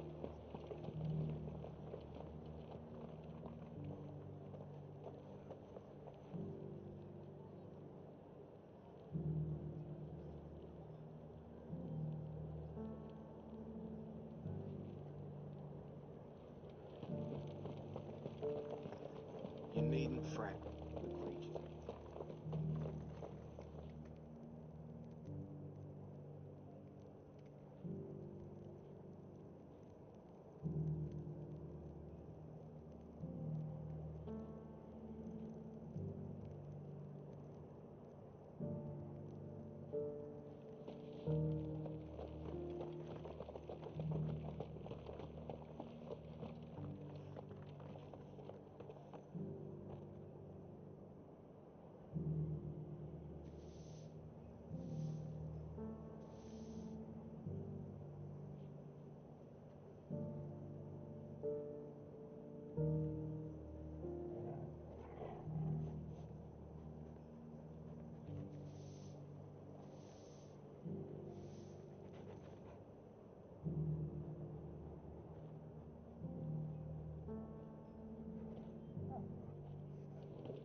We had a herald from the Dominion.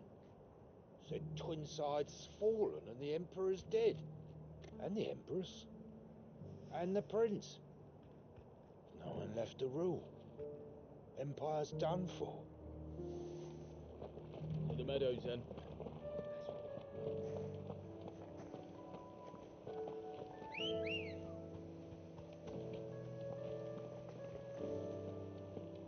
Good girl.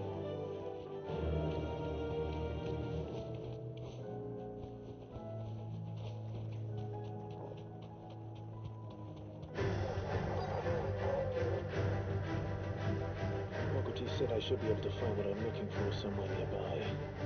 Bright blue dragons and bright yellow flowers. Should be easy enough to spot. Run like the wind.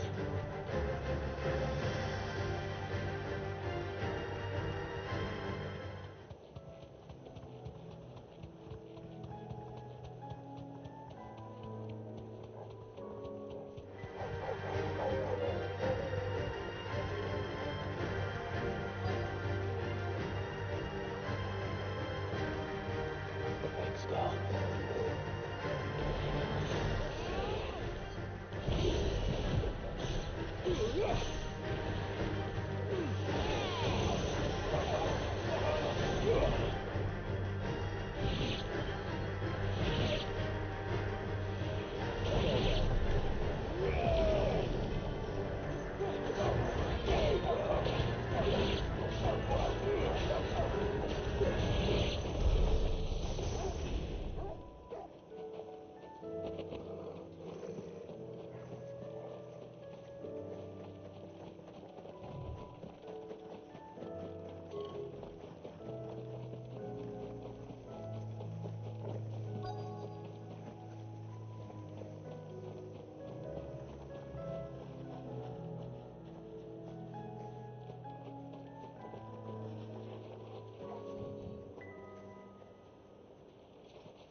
Teddy.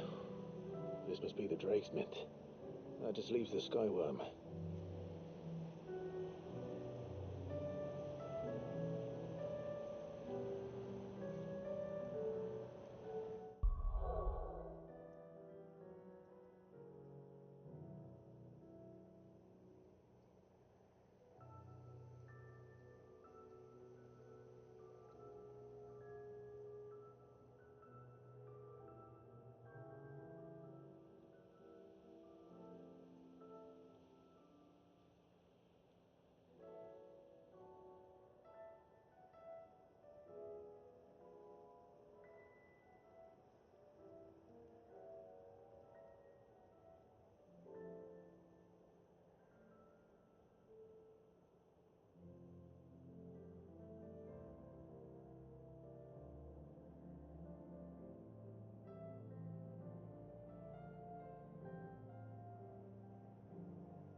This must be our wyvern. All right, let's get this over with.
that's everything Molly needs to resurrect her recipe. Better head back.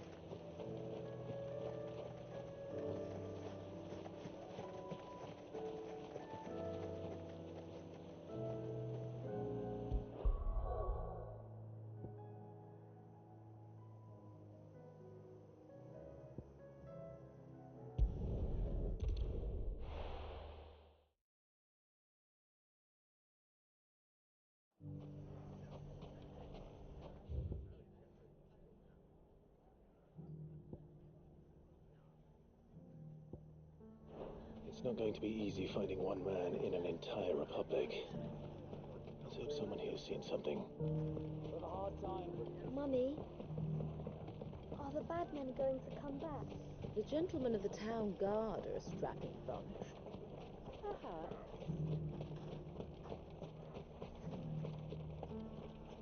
Anything I can interest you in?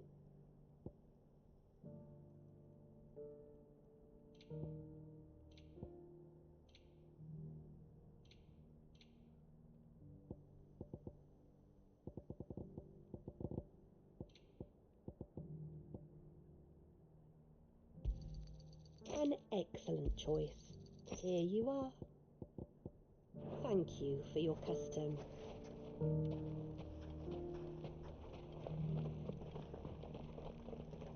We haven't seen the last of those bastards, but when they attack again, we'll be ready for them.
Anything I can interest you in?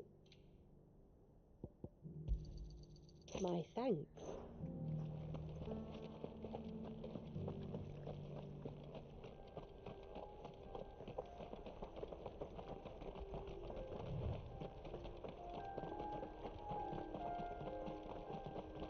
Someone's got himself in trouble.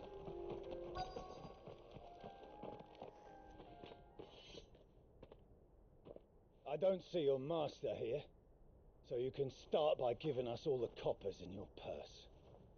I already told you, I have nothing. Then maybe we'll take that pretty outfit and the steel you're wearing. Please! These men are trying to rob me! I'll deal with this. Thank you. You that one's master, then? If you'd kindly pay the coin he owes us, we can pretend you didn't draw your blade on Republican soldiers. Or you can go back to your garrison and I won't report you to your captain. Oh, you're more than welcome to. He hasn't had many visitors since we slit his throat.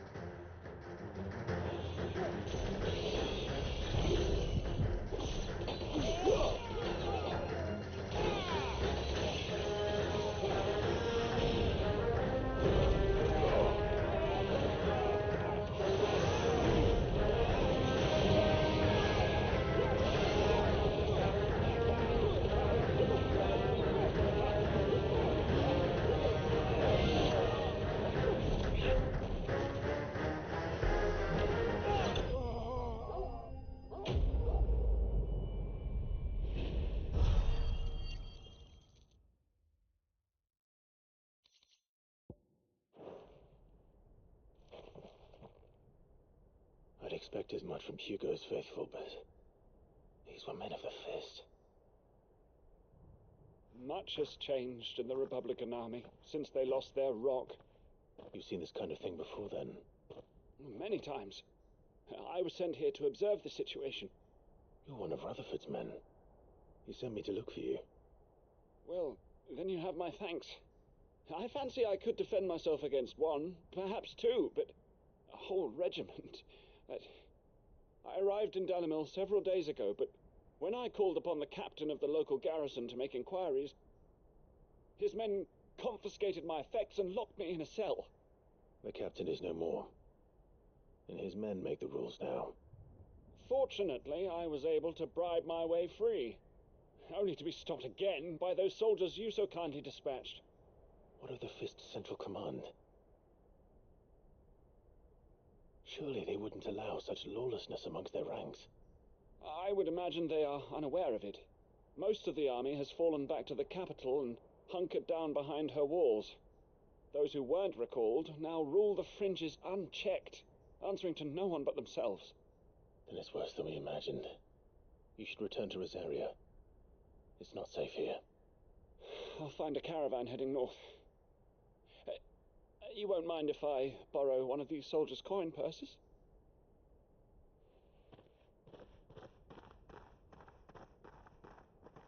Not at all. Now, to find this second associate of Rutherford's. If he was bound for Oriflamme, I'll start at Northreach and see if I can pick up his trail.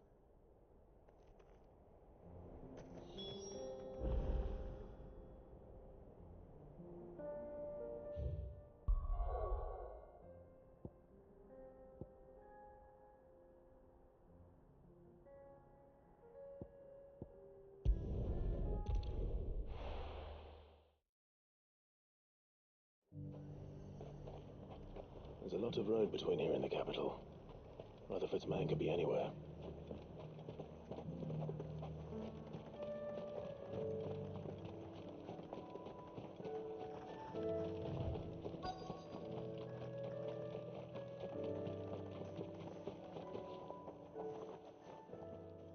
What happened here? If you're with the others, they've already relieved me of my belongings. I'm not. I'm looking for someone who was sent here by a man named Rutherford. Then you found him. I am Alistair Rockford, attendant to the Lady Ariane of House Wellesley.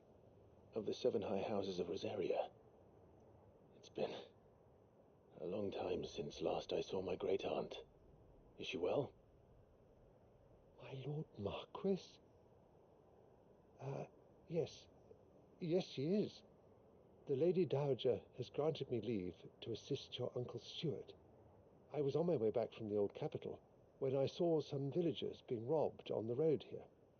Bandits? They looked more like field hands, but it didn't matter in the end.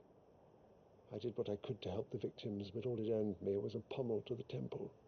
Which way did they go? South, toward the gate. All right. I'll take care of them. Founder knows I've met enough of their kind. You head back to Northreach. Visit the Vale. Tell them I sent you. Thank you. I shall. Founder be your shield.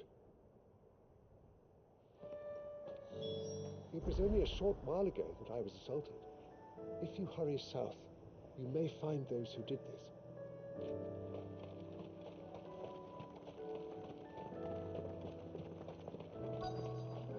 They just couldn't resist, could they?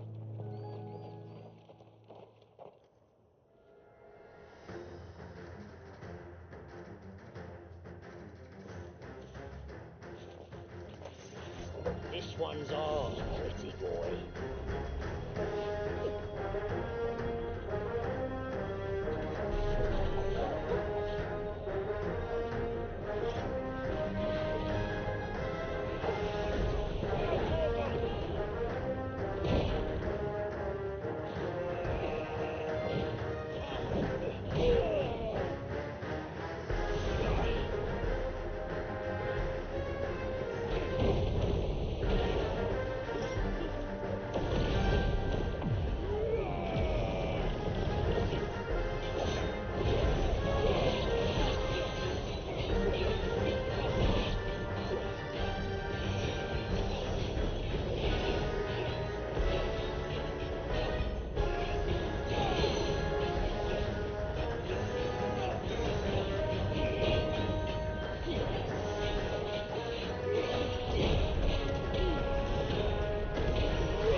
Make for the town while you can.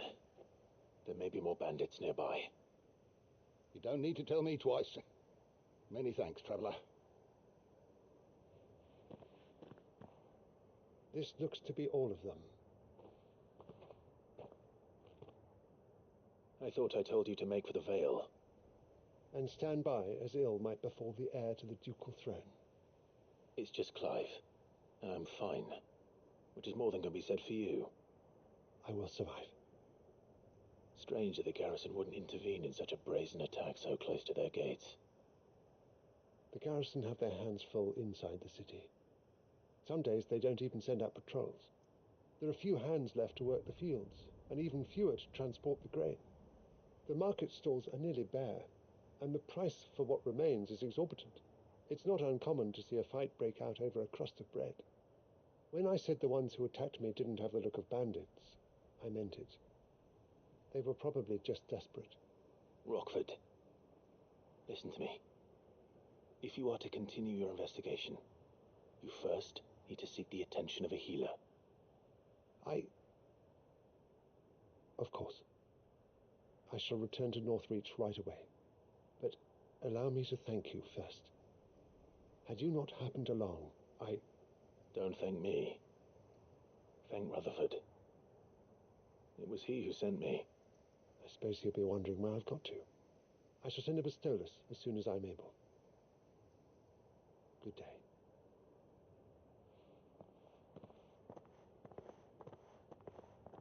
My uncle certainly has his work cut out for him. If it isn't already too late. I should go and tell Rutherford that his colleagues are still in one piece.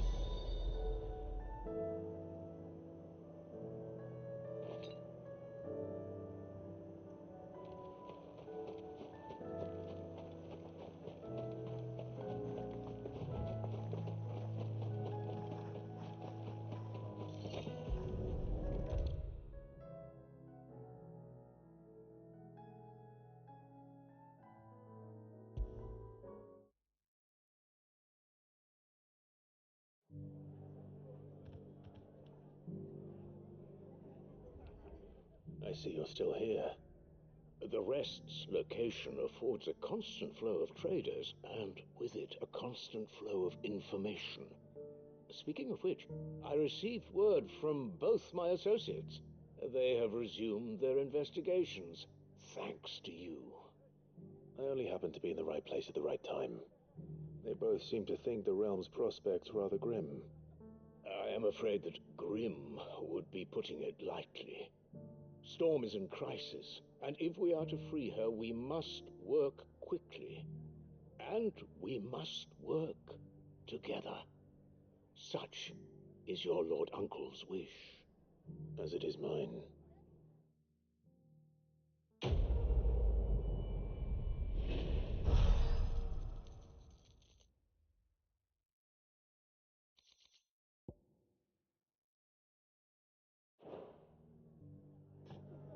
I will see that your Lord Uncle is made aware of the situation in both Dalmekia and Sanbrek.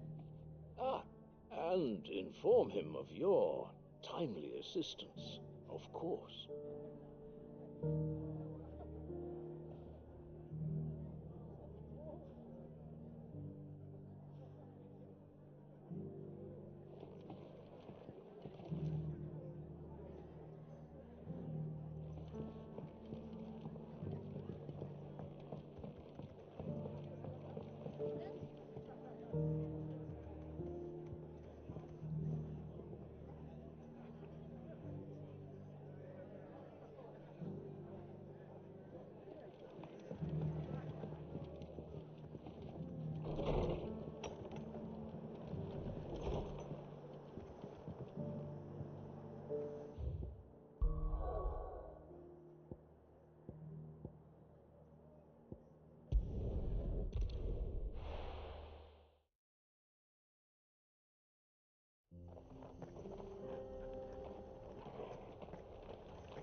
Come on.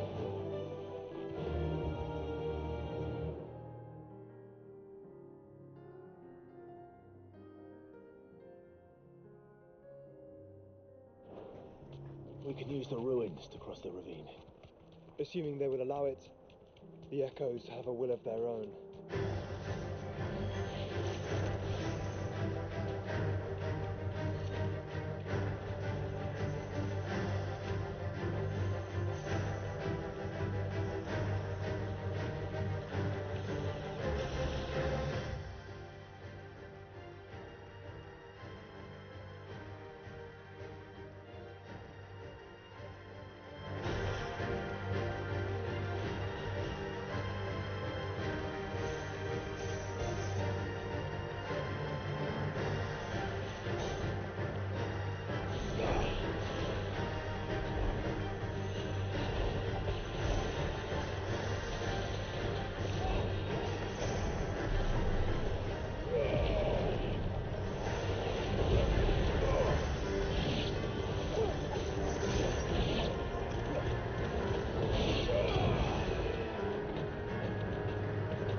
Straight home now.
Tell us about Yote, Joshua. She's strong-willed, loyal, and deadly with a blade. Much like Clive, but with better manners.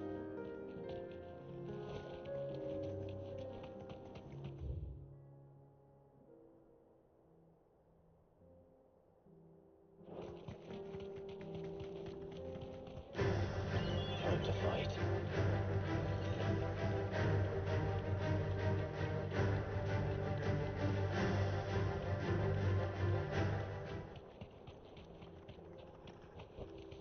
Straight home now. Hey, Dill. Where are you off to now, then? Bound for the Free Cities, perhaps? Oh, no need to say if you'd rather not. We all have our reasons. Ain't exactly feeling like sharing with strangers myself at the mo. Truth be told, we could do with a bit of inspiration. Don't know which way to turn no more. Was doing a roaring trade back in Oriflamme, right up until the poor Drake lost her noggin. So, thought I'd try me luck in the desert. And the Fang went the same way. And don't get me started on the mess in the bloomin' Dominion. Suppose I could try Canberra next. But knowing my luck, the old place be crawling with the work before I'd even sat out me stall. But as I always say, where there's crisis, there's opportunity. The opportunity to mince gill, that is.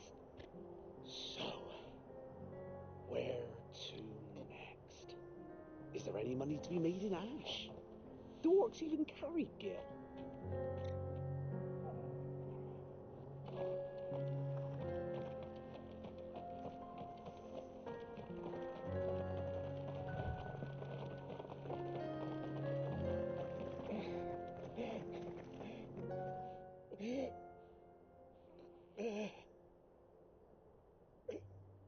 You're injured. What happened here? Where are your comrades? Ether flood up ahead. It swallowed our camp while we slept. My own men did this. Turned every last one of them. There's a village not far from here. Tabor. The people were kind to us. It's only a matter of time before they won't stand a chance. We can't let those monsters reach the...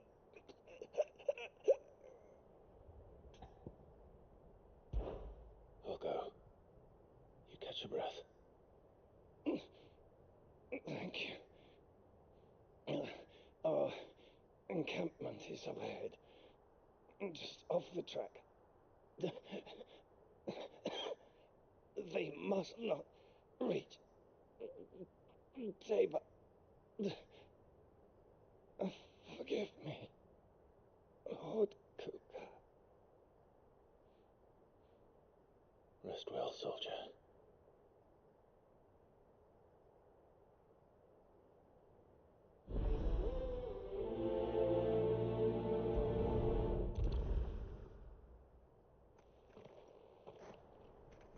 You said the encampment was close.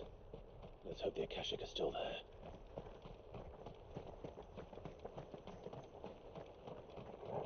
Another ether flood. They're everywhere now.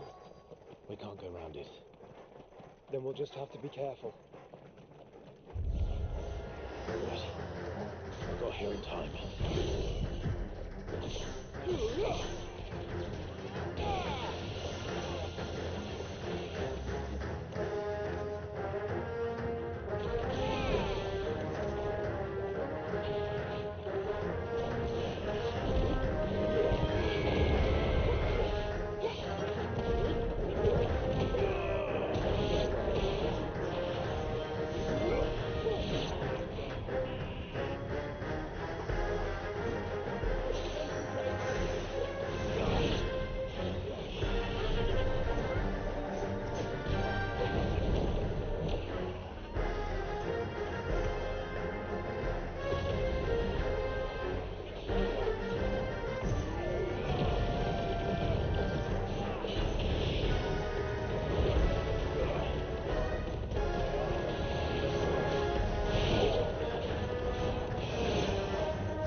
Down there!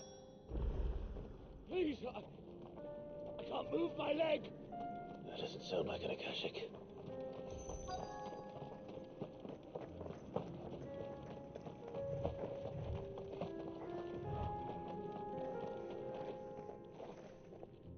You're with the battalion? I am. I heard the fighting. Are the others? Taken care of. One of your brothers-in-arms told me what happened and asked for help. Another survivor? Where is he? Tell me. His wounds were too deep.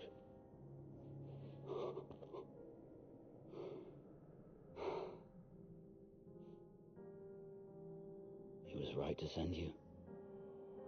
Those things you slew are no longer my brothers. Tabor is safe thanks to you. Here, you've earned it.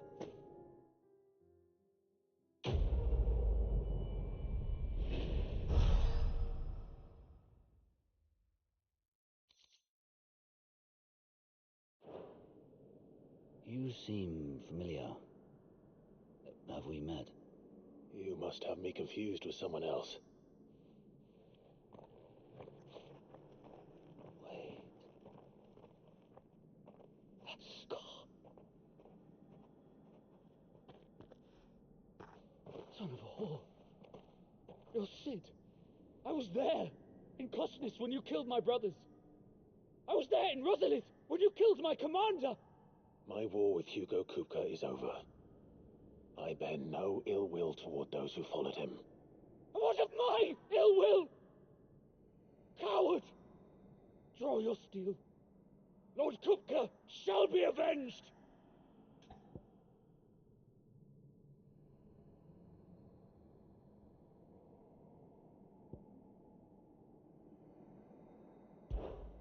Fine. If you insist. For Tyson!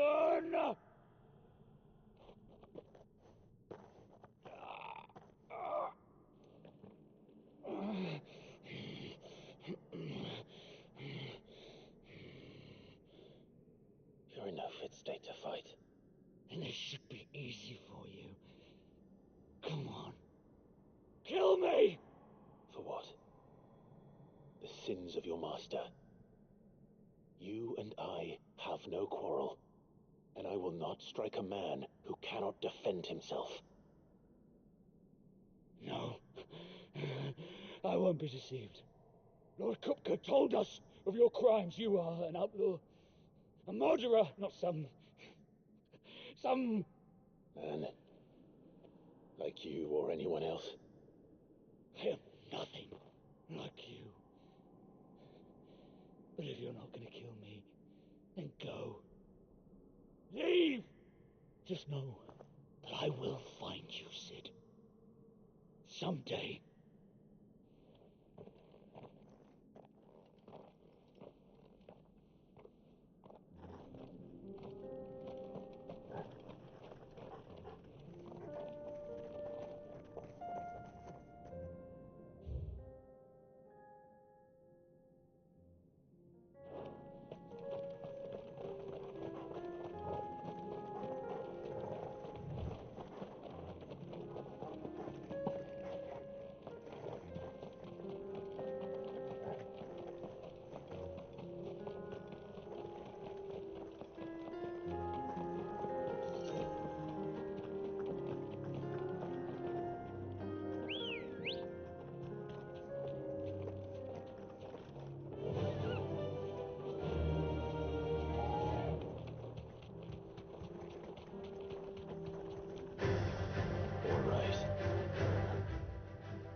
Have you been to Tabor before? There are a few places I haven't. Welcome, travelers. We don't get many visitors here in Tabor.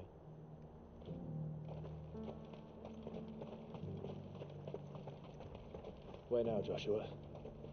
There is a residence just inside the city gates. She awaits us within. Welcome, welcome.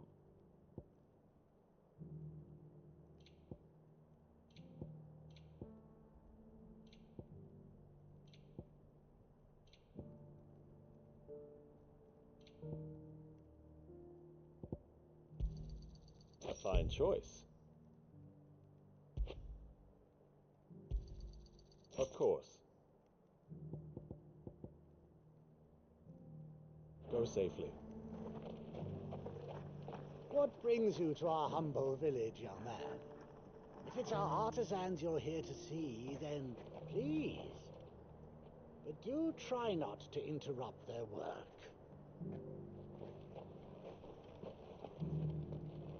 Yes, the finish is exquisite.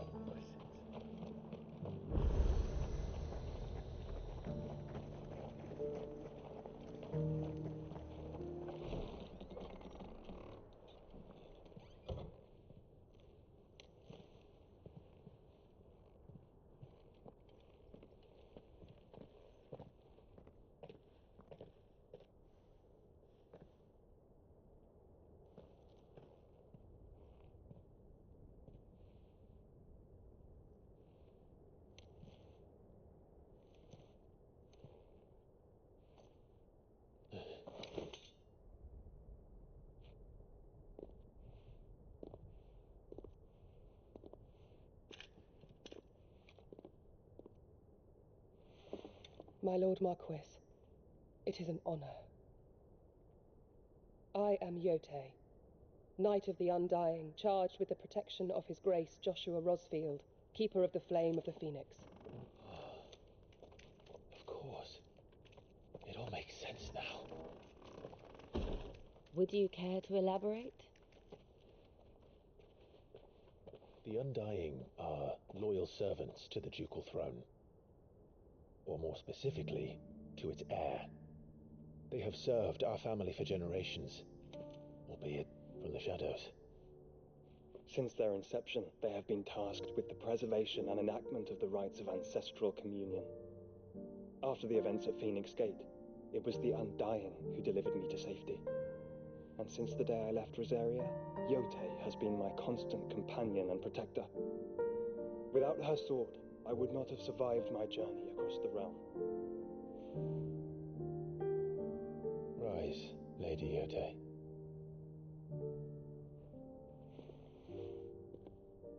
You saved my brother. I owe you a debt I can never repay. I but did my duty. Come now. Tell us what you've discovered. Your Grace. It is as you feared. The vessel we spied off the coast of the Crystalline Dominion on the night of her fall. It was the Einherjar. Beyond any doubt. The Black Galleon. Joshua, the Einherjar is the Royalists' flagship. What business would they have in the Dominion? Upon learning of Waloed's involvement in recent events at Drake's Fang, I sensed the malign influence of Ultima, and bid Yote and the Undying look into the matter. We have reason to believe that the Black Galleon weighed anchor shortly after the fighting began, and set a course due south. For Canva. Then it is Waloeda knights who besiege the cities. What is left of them, yes. And the Black Galleon sails at but one man's behest. Barnabas Tharm.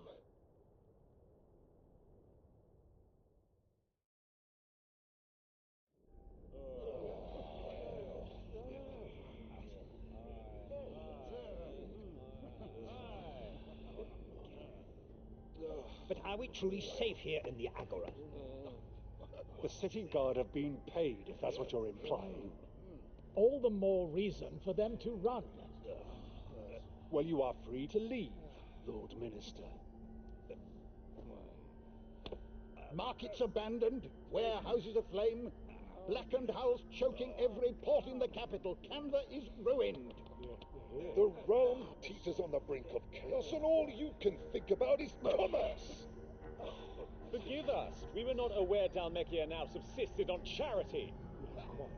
How dare you?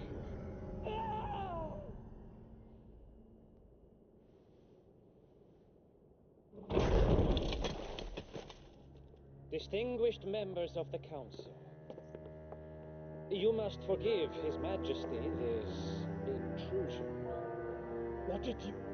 What is the meaning of this? A trifle crowded, but I fear it will have to serve, my liege. Very well. My colleagues, do you not see? The king, he has come to save us from the Akashic.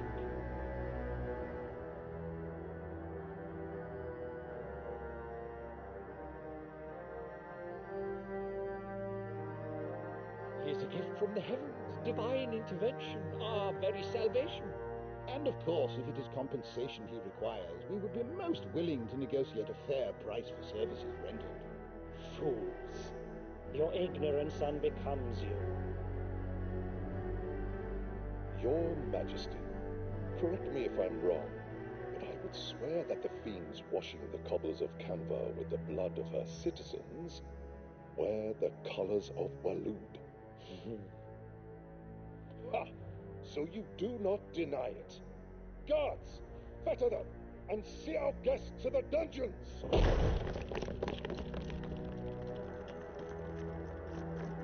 Enough.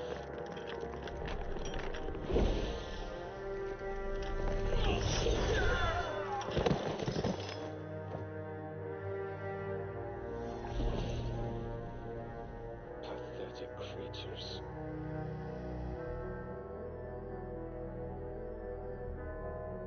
That you should imagine yourselves worthy of salvation.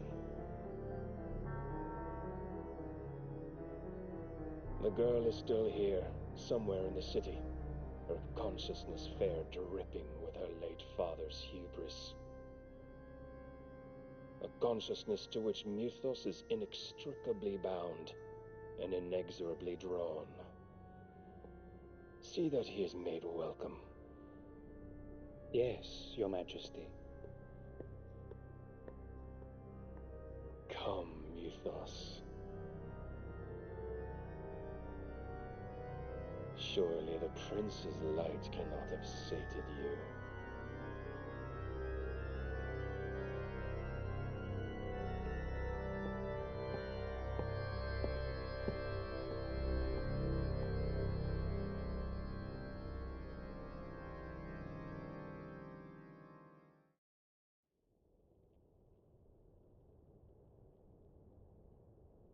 So then, how long has Waloed been under Ultima's control?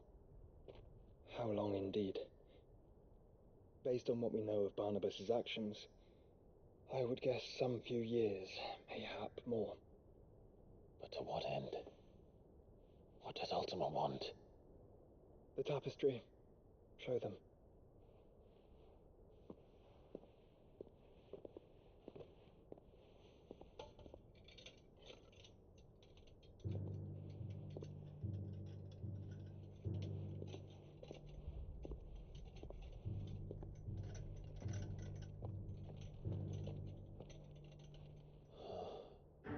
By the flames. Phoenix Gate, Drake's Breath, and now here. But what is it? It is old, ancient even. Naught remains of the faith it represents, save what can be gleaned from the image itself. None could tell me what the one in the apothecary meant, even the Undying. But I believe it may be the key to discerning Ultima's purpose. That figure in the center, the one beneath whom the icons congregate, that I believe to be Ultima. He is a god, or at least godlike, his very existence beyond our ken. The icons, and by extension their dominance, are meant to be his subjects, and while some, like Barnabas, have accepted this role, others have rejected it, like you, Clive, which is rather inconvenient. as it appears he needs you most of all.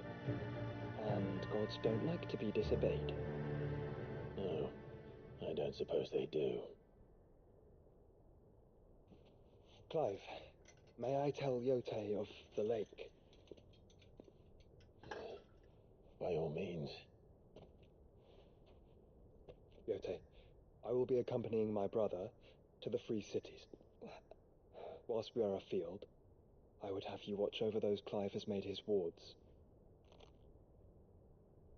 Omielos delan tuisag ilith.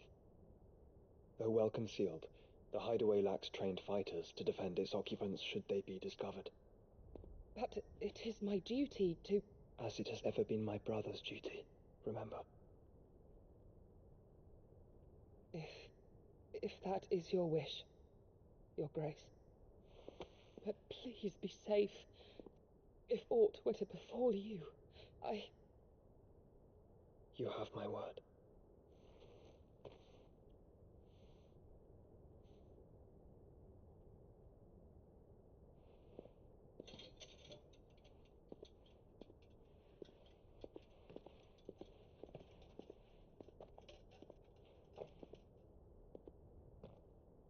Farewell, my lord, my lady. We are in your debt, Yote.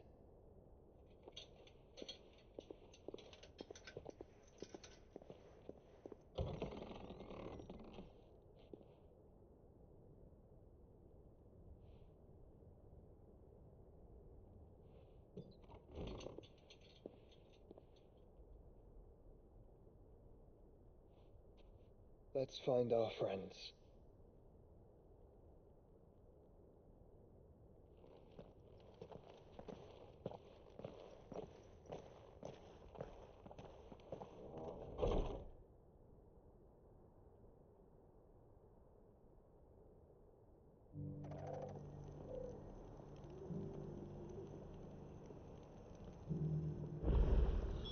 It's plain she cares for you very deeply.